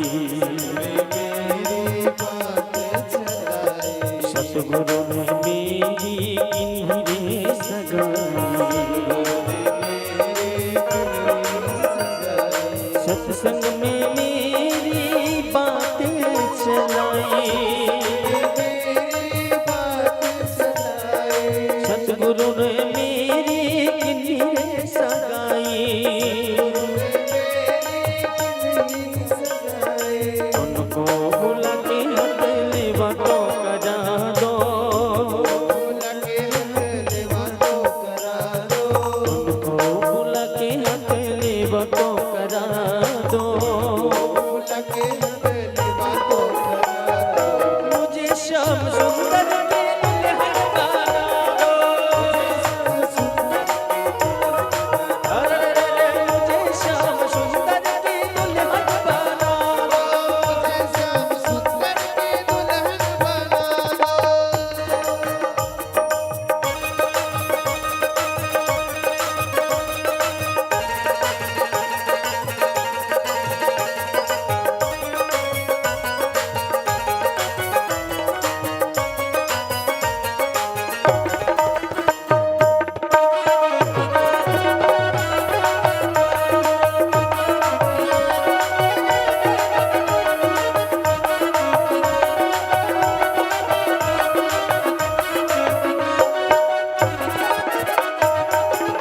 पहन चूड़ी जो कबहू न टूटे, ऐसा वरु दुल्हा जो कबहू न छूटे। ऐसे पहन चूड़ी जो कबहू न टूटे, ऐसा वरु दुल्हा जो कबहू न जुटे। अटल सुहाग वाली बिंदिया लगा दो, अटल सुहाग वाली बिंदिया लगा दो। मुझे श्याम सुंदर की दुल्हन बना दो। मुझे श्याम सुंदर की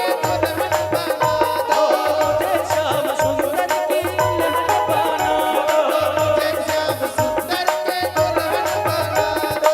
आओ मेरी सखिया मुझे मेहंदी लगा दो, मेहंदी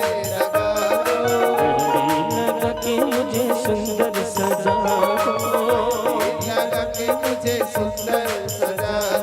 मुझे श्याम सुंदर की दुल्हन बना दो।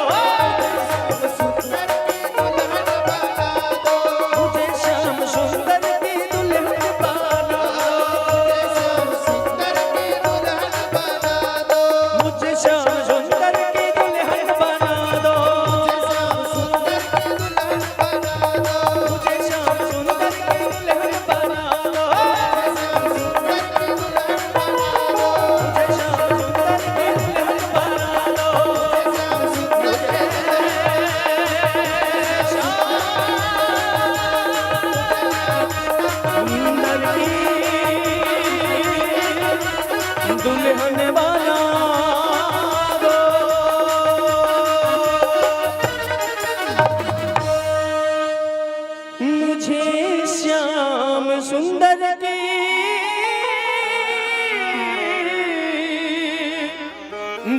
भगवान दो।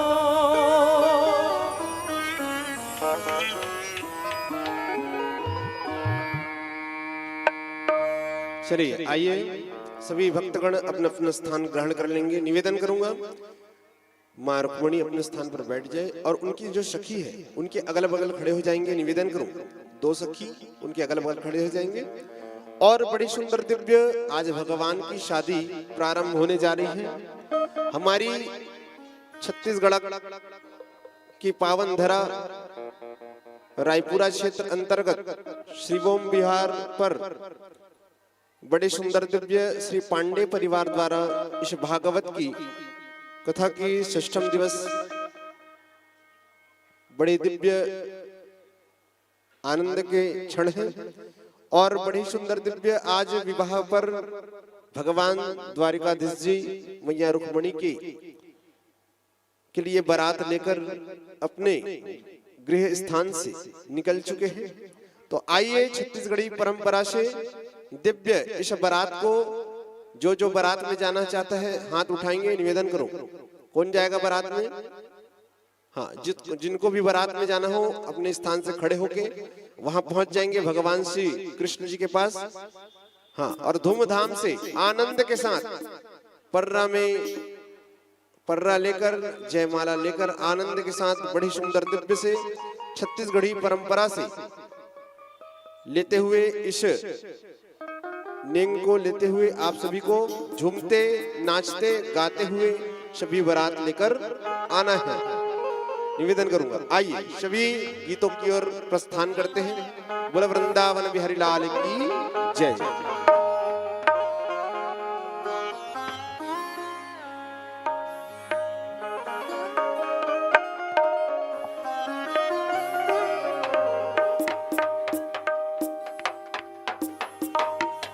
किसी भी प्रकार की वार्तालाप न करें। निवेदन करूं सभी भक्तों से किसी भी प्रकार की वार्तालाप न करें। बड़ी अच्छी क्षण आ चुकी है, बड़ी सुंदर क्षण आ चुकी है जो कि भगवान श्री द्वारिकाधीश जी के शुभ विवाह की घड़ी आ चुकी है। तो बड़ी सुंदर ताली बजाकर आप सभी सहयोग करेंगे इस भजन पर। और आपको अगर हमारी भजन पसंद आए तो जरूर आप डांस कीजिएगा। ये तो हाथ में ताली बजा देंगे, भगवान ने 2 हाथ दिए हैं। और बिना फालतू का अपने स्थान पर खड़े होना सख्त मना है। यह स्थान केवल भक्तों के लिए है, वो भी साधारण भक्तों के लिए जो झूमने और गाने के लिए आए हुए हैं, है ना। किसी भी प्रकार की वार्तालाप न करें यहाँ पर, केवल इस झांकी की ओर आप सभी ध्यान दें और इस विवाह की ओर पर ध्यान दें। निवेदन करूं आइए उस गीतों की ओर प्रस्थान करते हैं। बड़ी सुंदर दिव्य बारात आने वाली हमारे श्री द्वारिकाधीश जी की आनंद की क्षण है। आइए बोलो वृंदावन बिहारी लाल की जय।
हरदी मढ़ाए वो देवा नरियर चढ़ाए हो हरदी मढ़ाए वो देवा नरियर चढ़ाए हो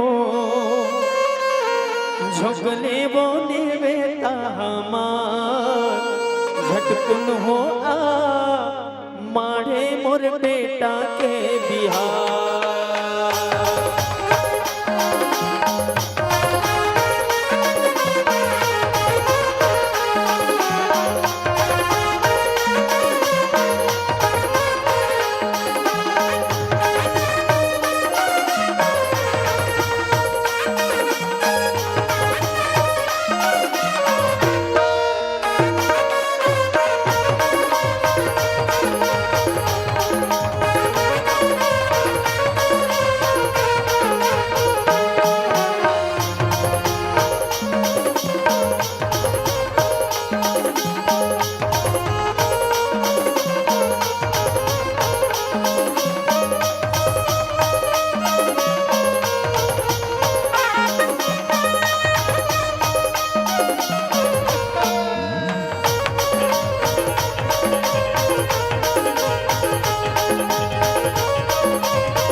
नहीं आवेगा धीरे धीरे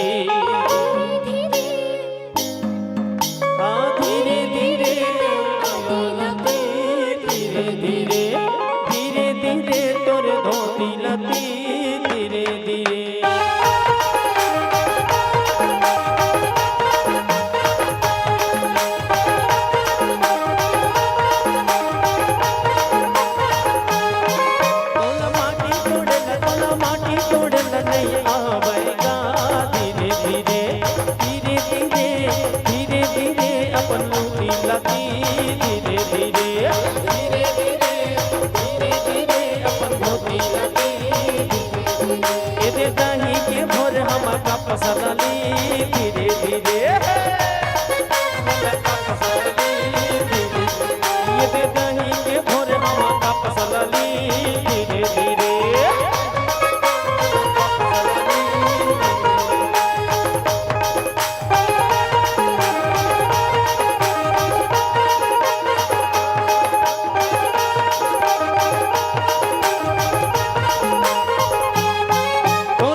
हम का पसलली धीरे धीरे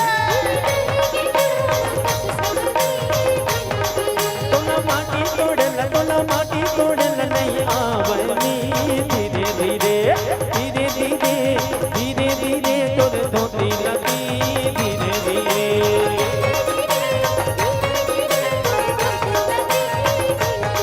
ये दानी के भोर हम का पसलली धीरे धीरे दानी के भोर हम का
चारों कुंवारी चमके चारों कावैया चमके चारों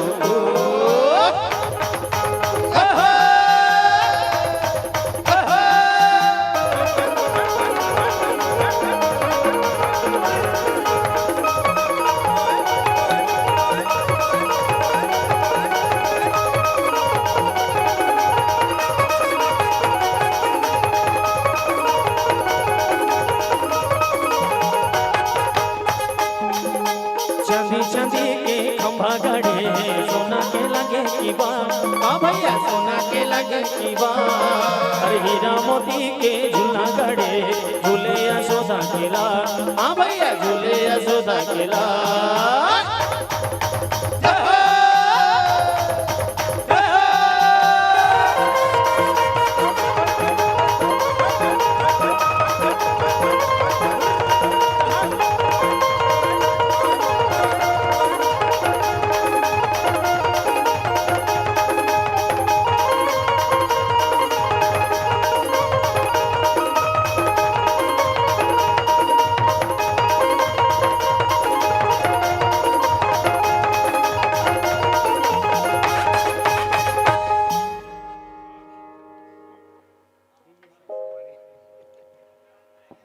देखिए आप जब यहाँ बस भजन चलता है ना तो निवेदन करूंगा सभी ताली बजाएंगे, क्योंकि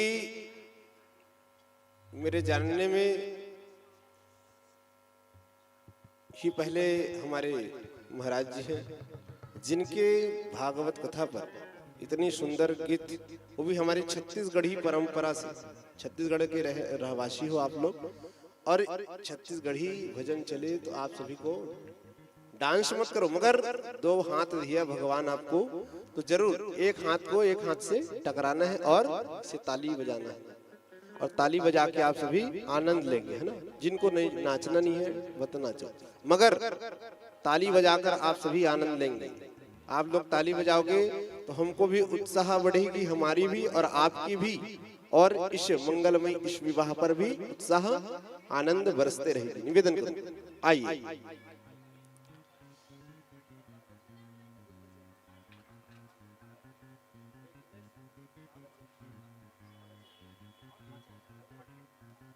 आइए सभी अपने स्थान ग्रहण कर लेंगे। निवेदन करो, मंडप के पास से जितने माताएं खड़ी हैं सभी बैठ जाएंगे।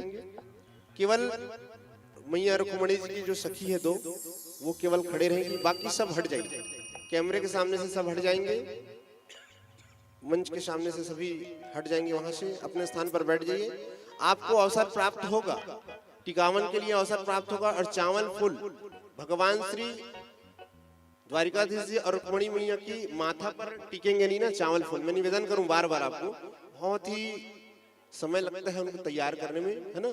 तो निवेदन करूं आप लोग अभी साइड हो जाएंगे, अभी संकल्प होगा उसके बाद ही आप लोग सब प्रदान कीजिएगा जो भी आपको देना हो, मगर अभी फिलहाल के लिए आप बैठ जाएंगे। बड़ी सुंदर दिव्य जयमाला होने वाली है और ताली बजा के आप सभी स्वागत करेंगे और ताली बजाकर ही आप सभी अभिनंदन करेंगे भगवान का। आइए सभी बैठ जाएंगे, सामने से हट जाइए।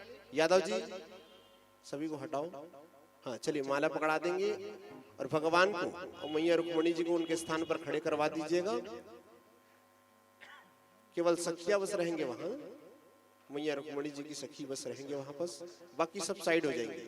निवेदन करो, बच्चों से भी निवेदन करो, आइए ताली बजाकर आप सभी भगवान की इस जयमाला पर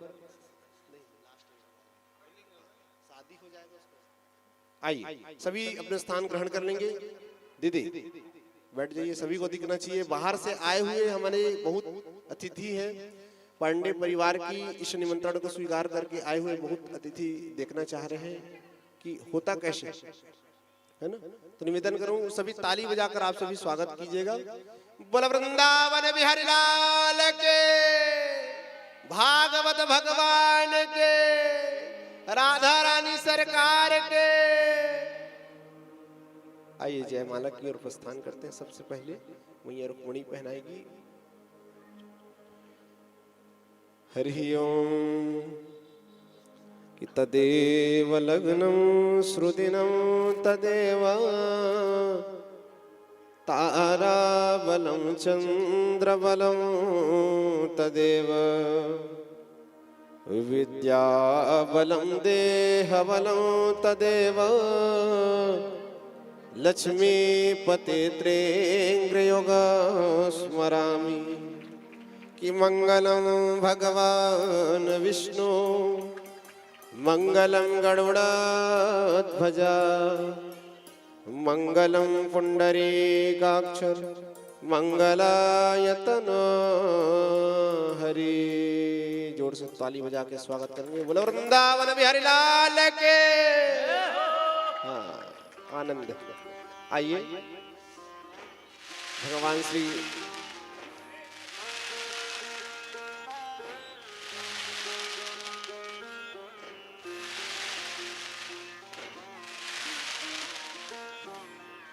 आइए द्वारिकाधीश जी और मैया रुक्मणी बैठ जाएंगे।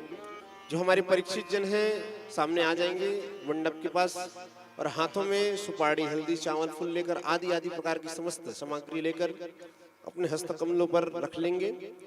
और परीक्षित जी और उनके यहाँ की माता जी सामने खड़े हो जाएंगे और ममता पांडे जी भी सामने खड़े हो जाएंगे। हाथ लगा लीजिएगा। और जब कन्यादान करते हैं उसके पहले संकल्प किया जाता है, तो वही संकल्प अभी हमारे परीक्षित जिन कर रहे हैं। और आयोजक कर्ता श्री ममता पांडे जी कर रही है। तो निवेदन करूं सभी ध्यान पूर्वक देखेंगे कि क्या कैसे होता है विवाह छत्तीसगढ़ी परंपरा से। निवेदन करूंगा, है ना। आइए संकल्प की ओर प्रस्थान करते हैं। बोल वृंदावन बिहारी लाल की जय।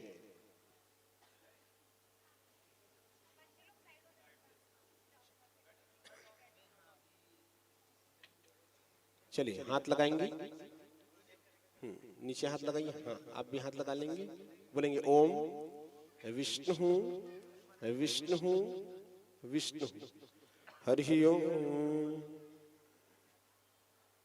विष्णुर्विष्णुर्विष्णु श्रीमद्भगवतो महापुरुषस्य विष्णुराज्ञा प्रवर्तमानस्य ब्रह्मणो द्वितीयावरारार्धेष्वेष्विद्वारः कल्पे वैवस्वन्तरे अष्टाविंशतितमे कलियुगे कलिप्रथम चरणे जम्मूद्वीपे भारतवर्षे आर्यावर्तकदेशे भारतदेशे छत्तीसगढ़ प्रदेशे रायपुर जिला अंतर्गते शिवोम विहार क्षेत्र अंतर्गते महादेव घाट क्षेत्र अंतर्गत है रणगाभ्याम नमो नमः।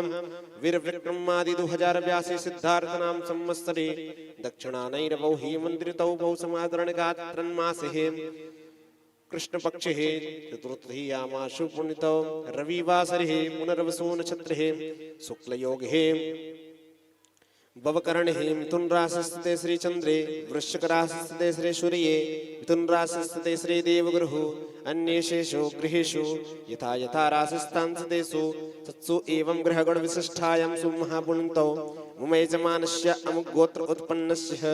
परीक्षित जन अपना नाम लेंगे। ममता दी अपना नाम ले लीजिएगा, अपना गोत्र का नाम लेंगे और जिस मनोकामना से इस दिव्य भागवत को आपने इतना सुंदर दिव्य करवाया उसके मन में उच्चारण करेंगे। हे भगवान, हमारे मातृ पितृ कल्याण हेतु जिस मनोकामना से आपने किया करने जा रहे हैं उसे मन में उच्चारण कीजिएगा। और आइए मेरे साथ बोलते जाएंगे। बोलेंगे कायिक वाचिक मानसिक संसारिक चतुर्विध पुरुषार्थ फल प्राप्ति काम मम सहपरिवारस्य कल्याण हेतु सुख शांति हेतु धन धान्यादि प्राप्ति अप्राप्त लक्ष्मी प्राप्त्यर्थम प्राप्त लक्ष्मी चिरकाल संरक्षणार्थम लोकेयाम राजद्वारेयाम सभायां सर्वत्र विजय प्राप्ति कामः मम सहपरिवारस्य सुख शांति पितृ मोक्ष प्राप्ति कामः यथाशक्ति यथा भक्ति अनुसारेण श्रीमद् भागवत ज्ञान अनुष्ठान नवदः भक्तियां यत्र रूपेणां श्री वेदी पूजनस्य षष्ठम दिवसस्य मां रुक्मणी विवाह श्री द्वारिका धीश संहिताय पूजनस्य यथात्र रूपेणां विवाह कार्य कन्या दान मम कन्या स्वरूपेणां कन्या दान अहं करिष्ये। ओम जज्जाकृतो दूरम उदयति दैवन्तु सुप्तस्य तथैवैति दूरंगमं ज्योतिगञ्ज्योतिरेकं तन्मे मनः शिव संकल्पमस्तु संकल्पं संसिद्धिरस्तु मम यजमान कल्याणमस्तु सुख शांतिर्भवतु। बोल वृंदावन बिहारी लाल की जय।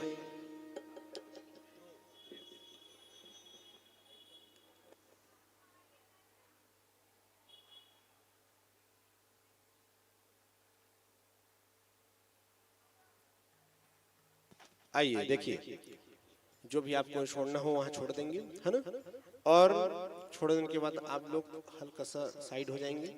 देखिए, आप लोग जिस प्रकार से आप मेहमान के यहाँ जाते हैं, आपको कोई निमंत्रण देता है, उसी प्रकार से आज पांडे परिवार ने आप सभी को निमंत्रण दिया।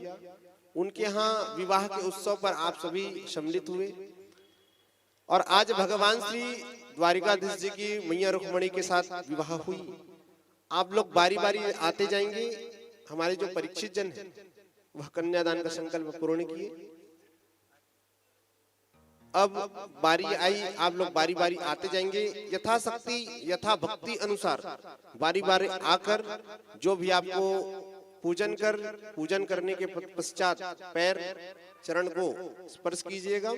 उसके बाद बारी बारी आते हुए जो भी आपको न्यौछावर देना हो, दहेज देना हो, है ना, जिस प्रकार से आप लोग मेहमान के यहाँ जाते हैं, जिस प्रकार से निमंत्रण में जाते हैं आप लोग, उसी प्रकार से यहाँ भी आपको भगवान के इस शुभ विवाह पर न्यौछावर टिकावन की ओर प्रस्थान करते हैं।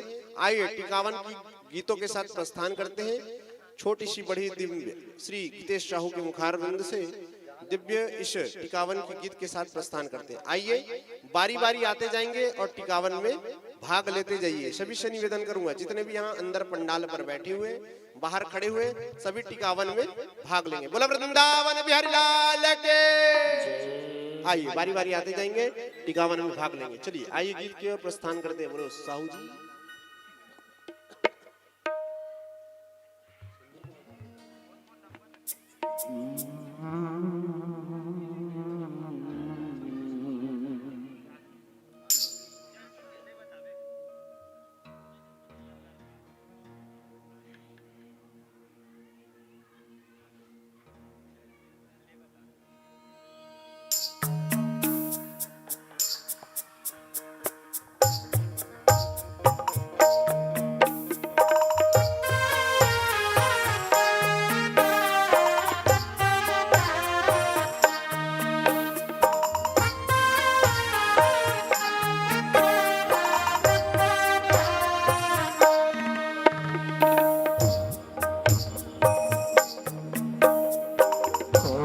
तोरे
साची सपना छोड़ जाने जाबे मोर माया मोरे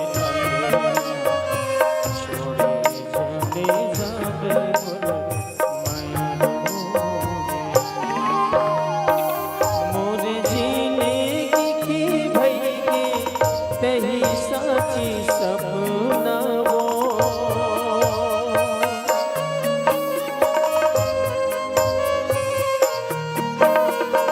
मोरे जीने की भई के तही साची सपना छोड़ जाने जाबे मोर माया मोर संगना छोड़ जाने जाबे मोर माया मोर संगना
दोस्तारी छूटे जियत भर रे मोला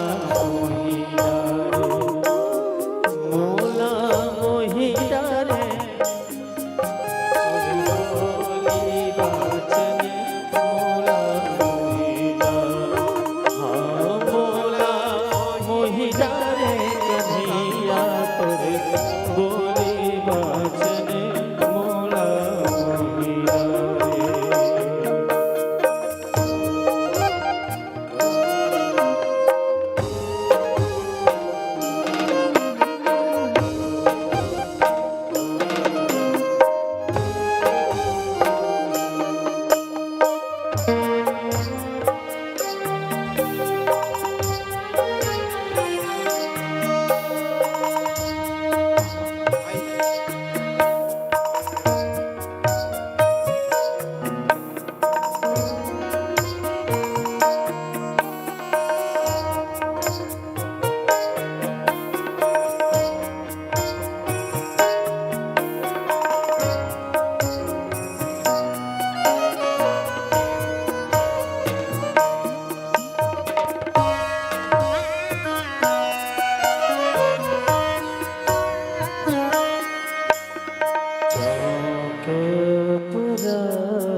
माटी रंगावो जाके पुरावो माटी रंगावो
नजरे उतारो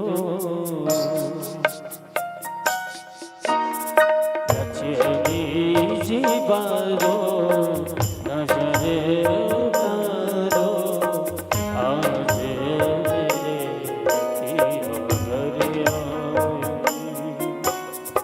आज मेरे पिया घर आए।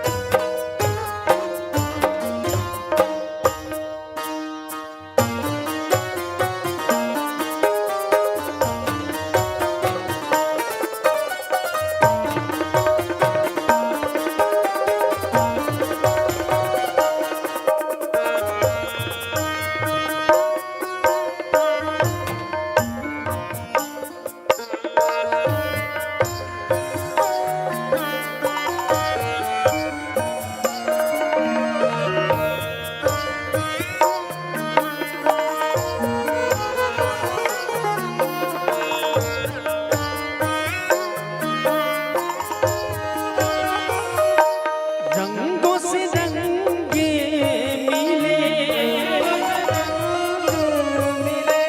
नए नए ढंगे खिले खुशियाँ से द्वारे मेरे डाले तेरा खुशियाँ से द्वारे मेरे डाले तेरा पीहू पीहू पपीहारटी पीहू पपीहारटी उहू उहू कोयल जपे कोयल जपे आंगन आंगन है परियों से घेरा आंगन आंगन है परियों से घेरा ओ आंगन आंगन है परियों ने घेरा आंगन आंगन है परियों ने घेरा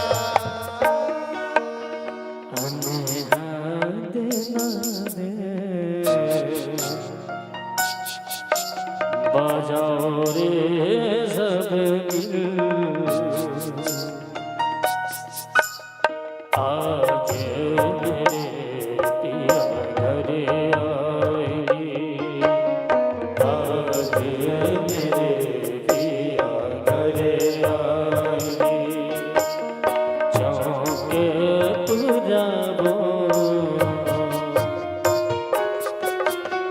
माटी लगाबो चौके पुराबो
आइए अब 10 किलो फूल का प्रबंध है। भगवान के साथ फूलों की होली खेलना है।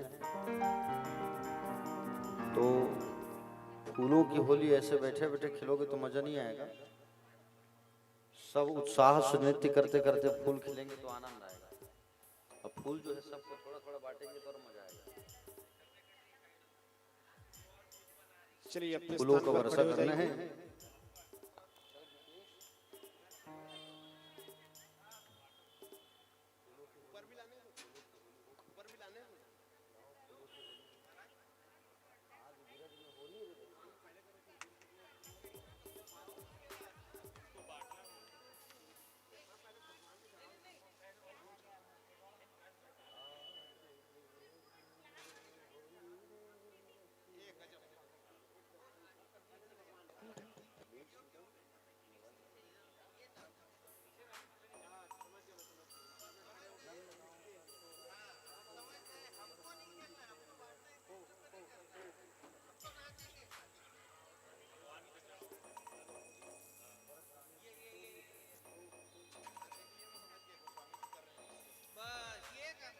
चलिए आइए सभी अपने स्थान पर खड़े हो जाएंगे। निवेदन करूंगा फूल की होली प्रारंभ होने वाली है।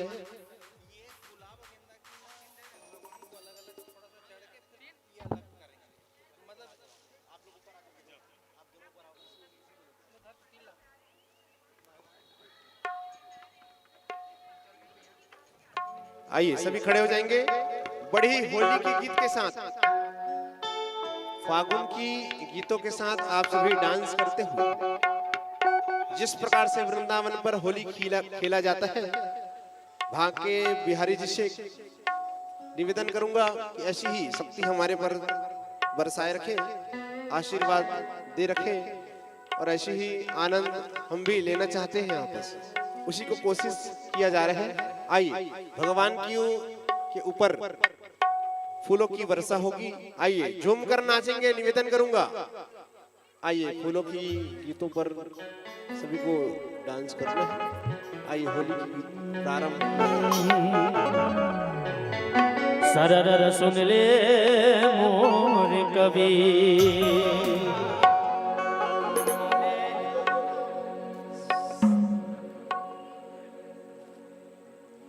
अज चित्रकूट के घाट में बैसंतन के वीर जी और तुलसीदास चंदन घिसे तिलक लिए रघुवीर जी। होली खेले रघुवीर आया वतन में, होली खेले बनवारी हो।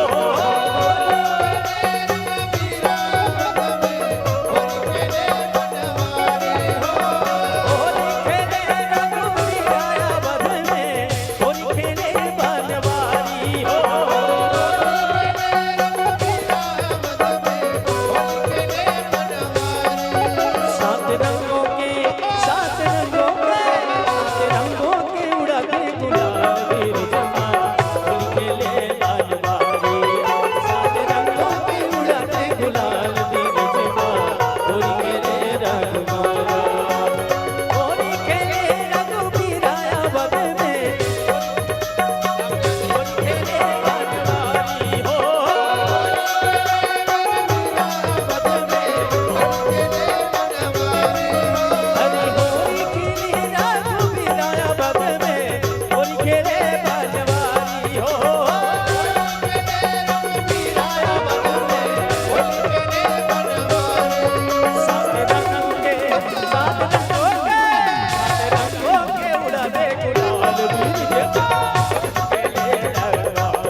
पागल नहीं है भैया,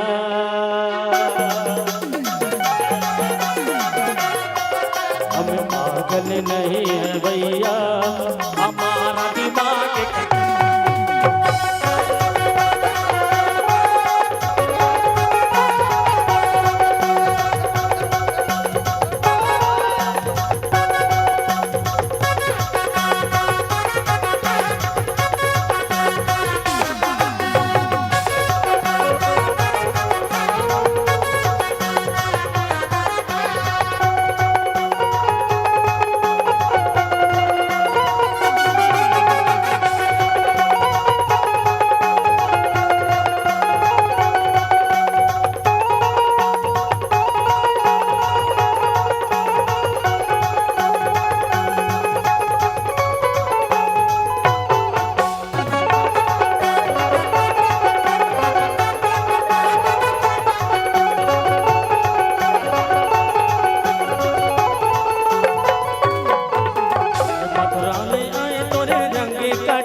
मथुरा ले आए तो रंग कटोरा, कटोरा साहब रंग कटोरा, रंग कटोरा साहब रंग कटोरा, अरे गोकुल ले आए पिचकारी गिरजवा, बोल के रे बनवारी, रंग में उड़ाते गुलाल बिरजवा, बोल के रे बनवारी, उसाते रंगों के उड़ाते गुलाल बिरजवा, बोल के रे बनवारी।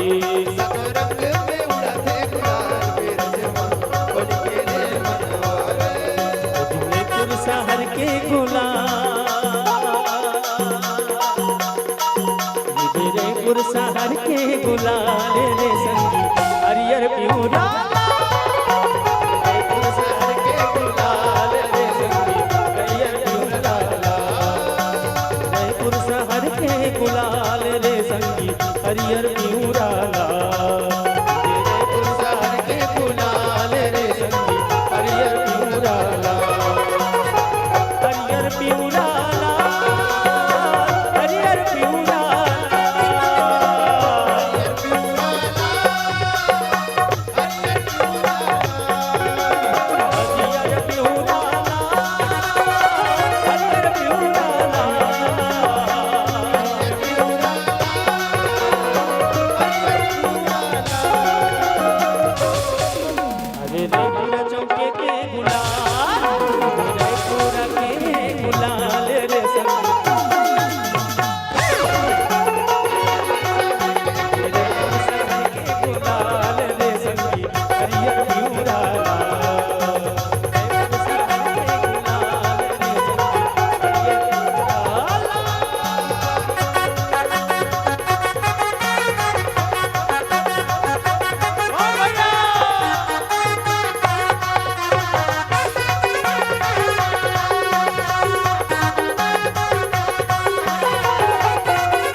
बोल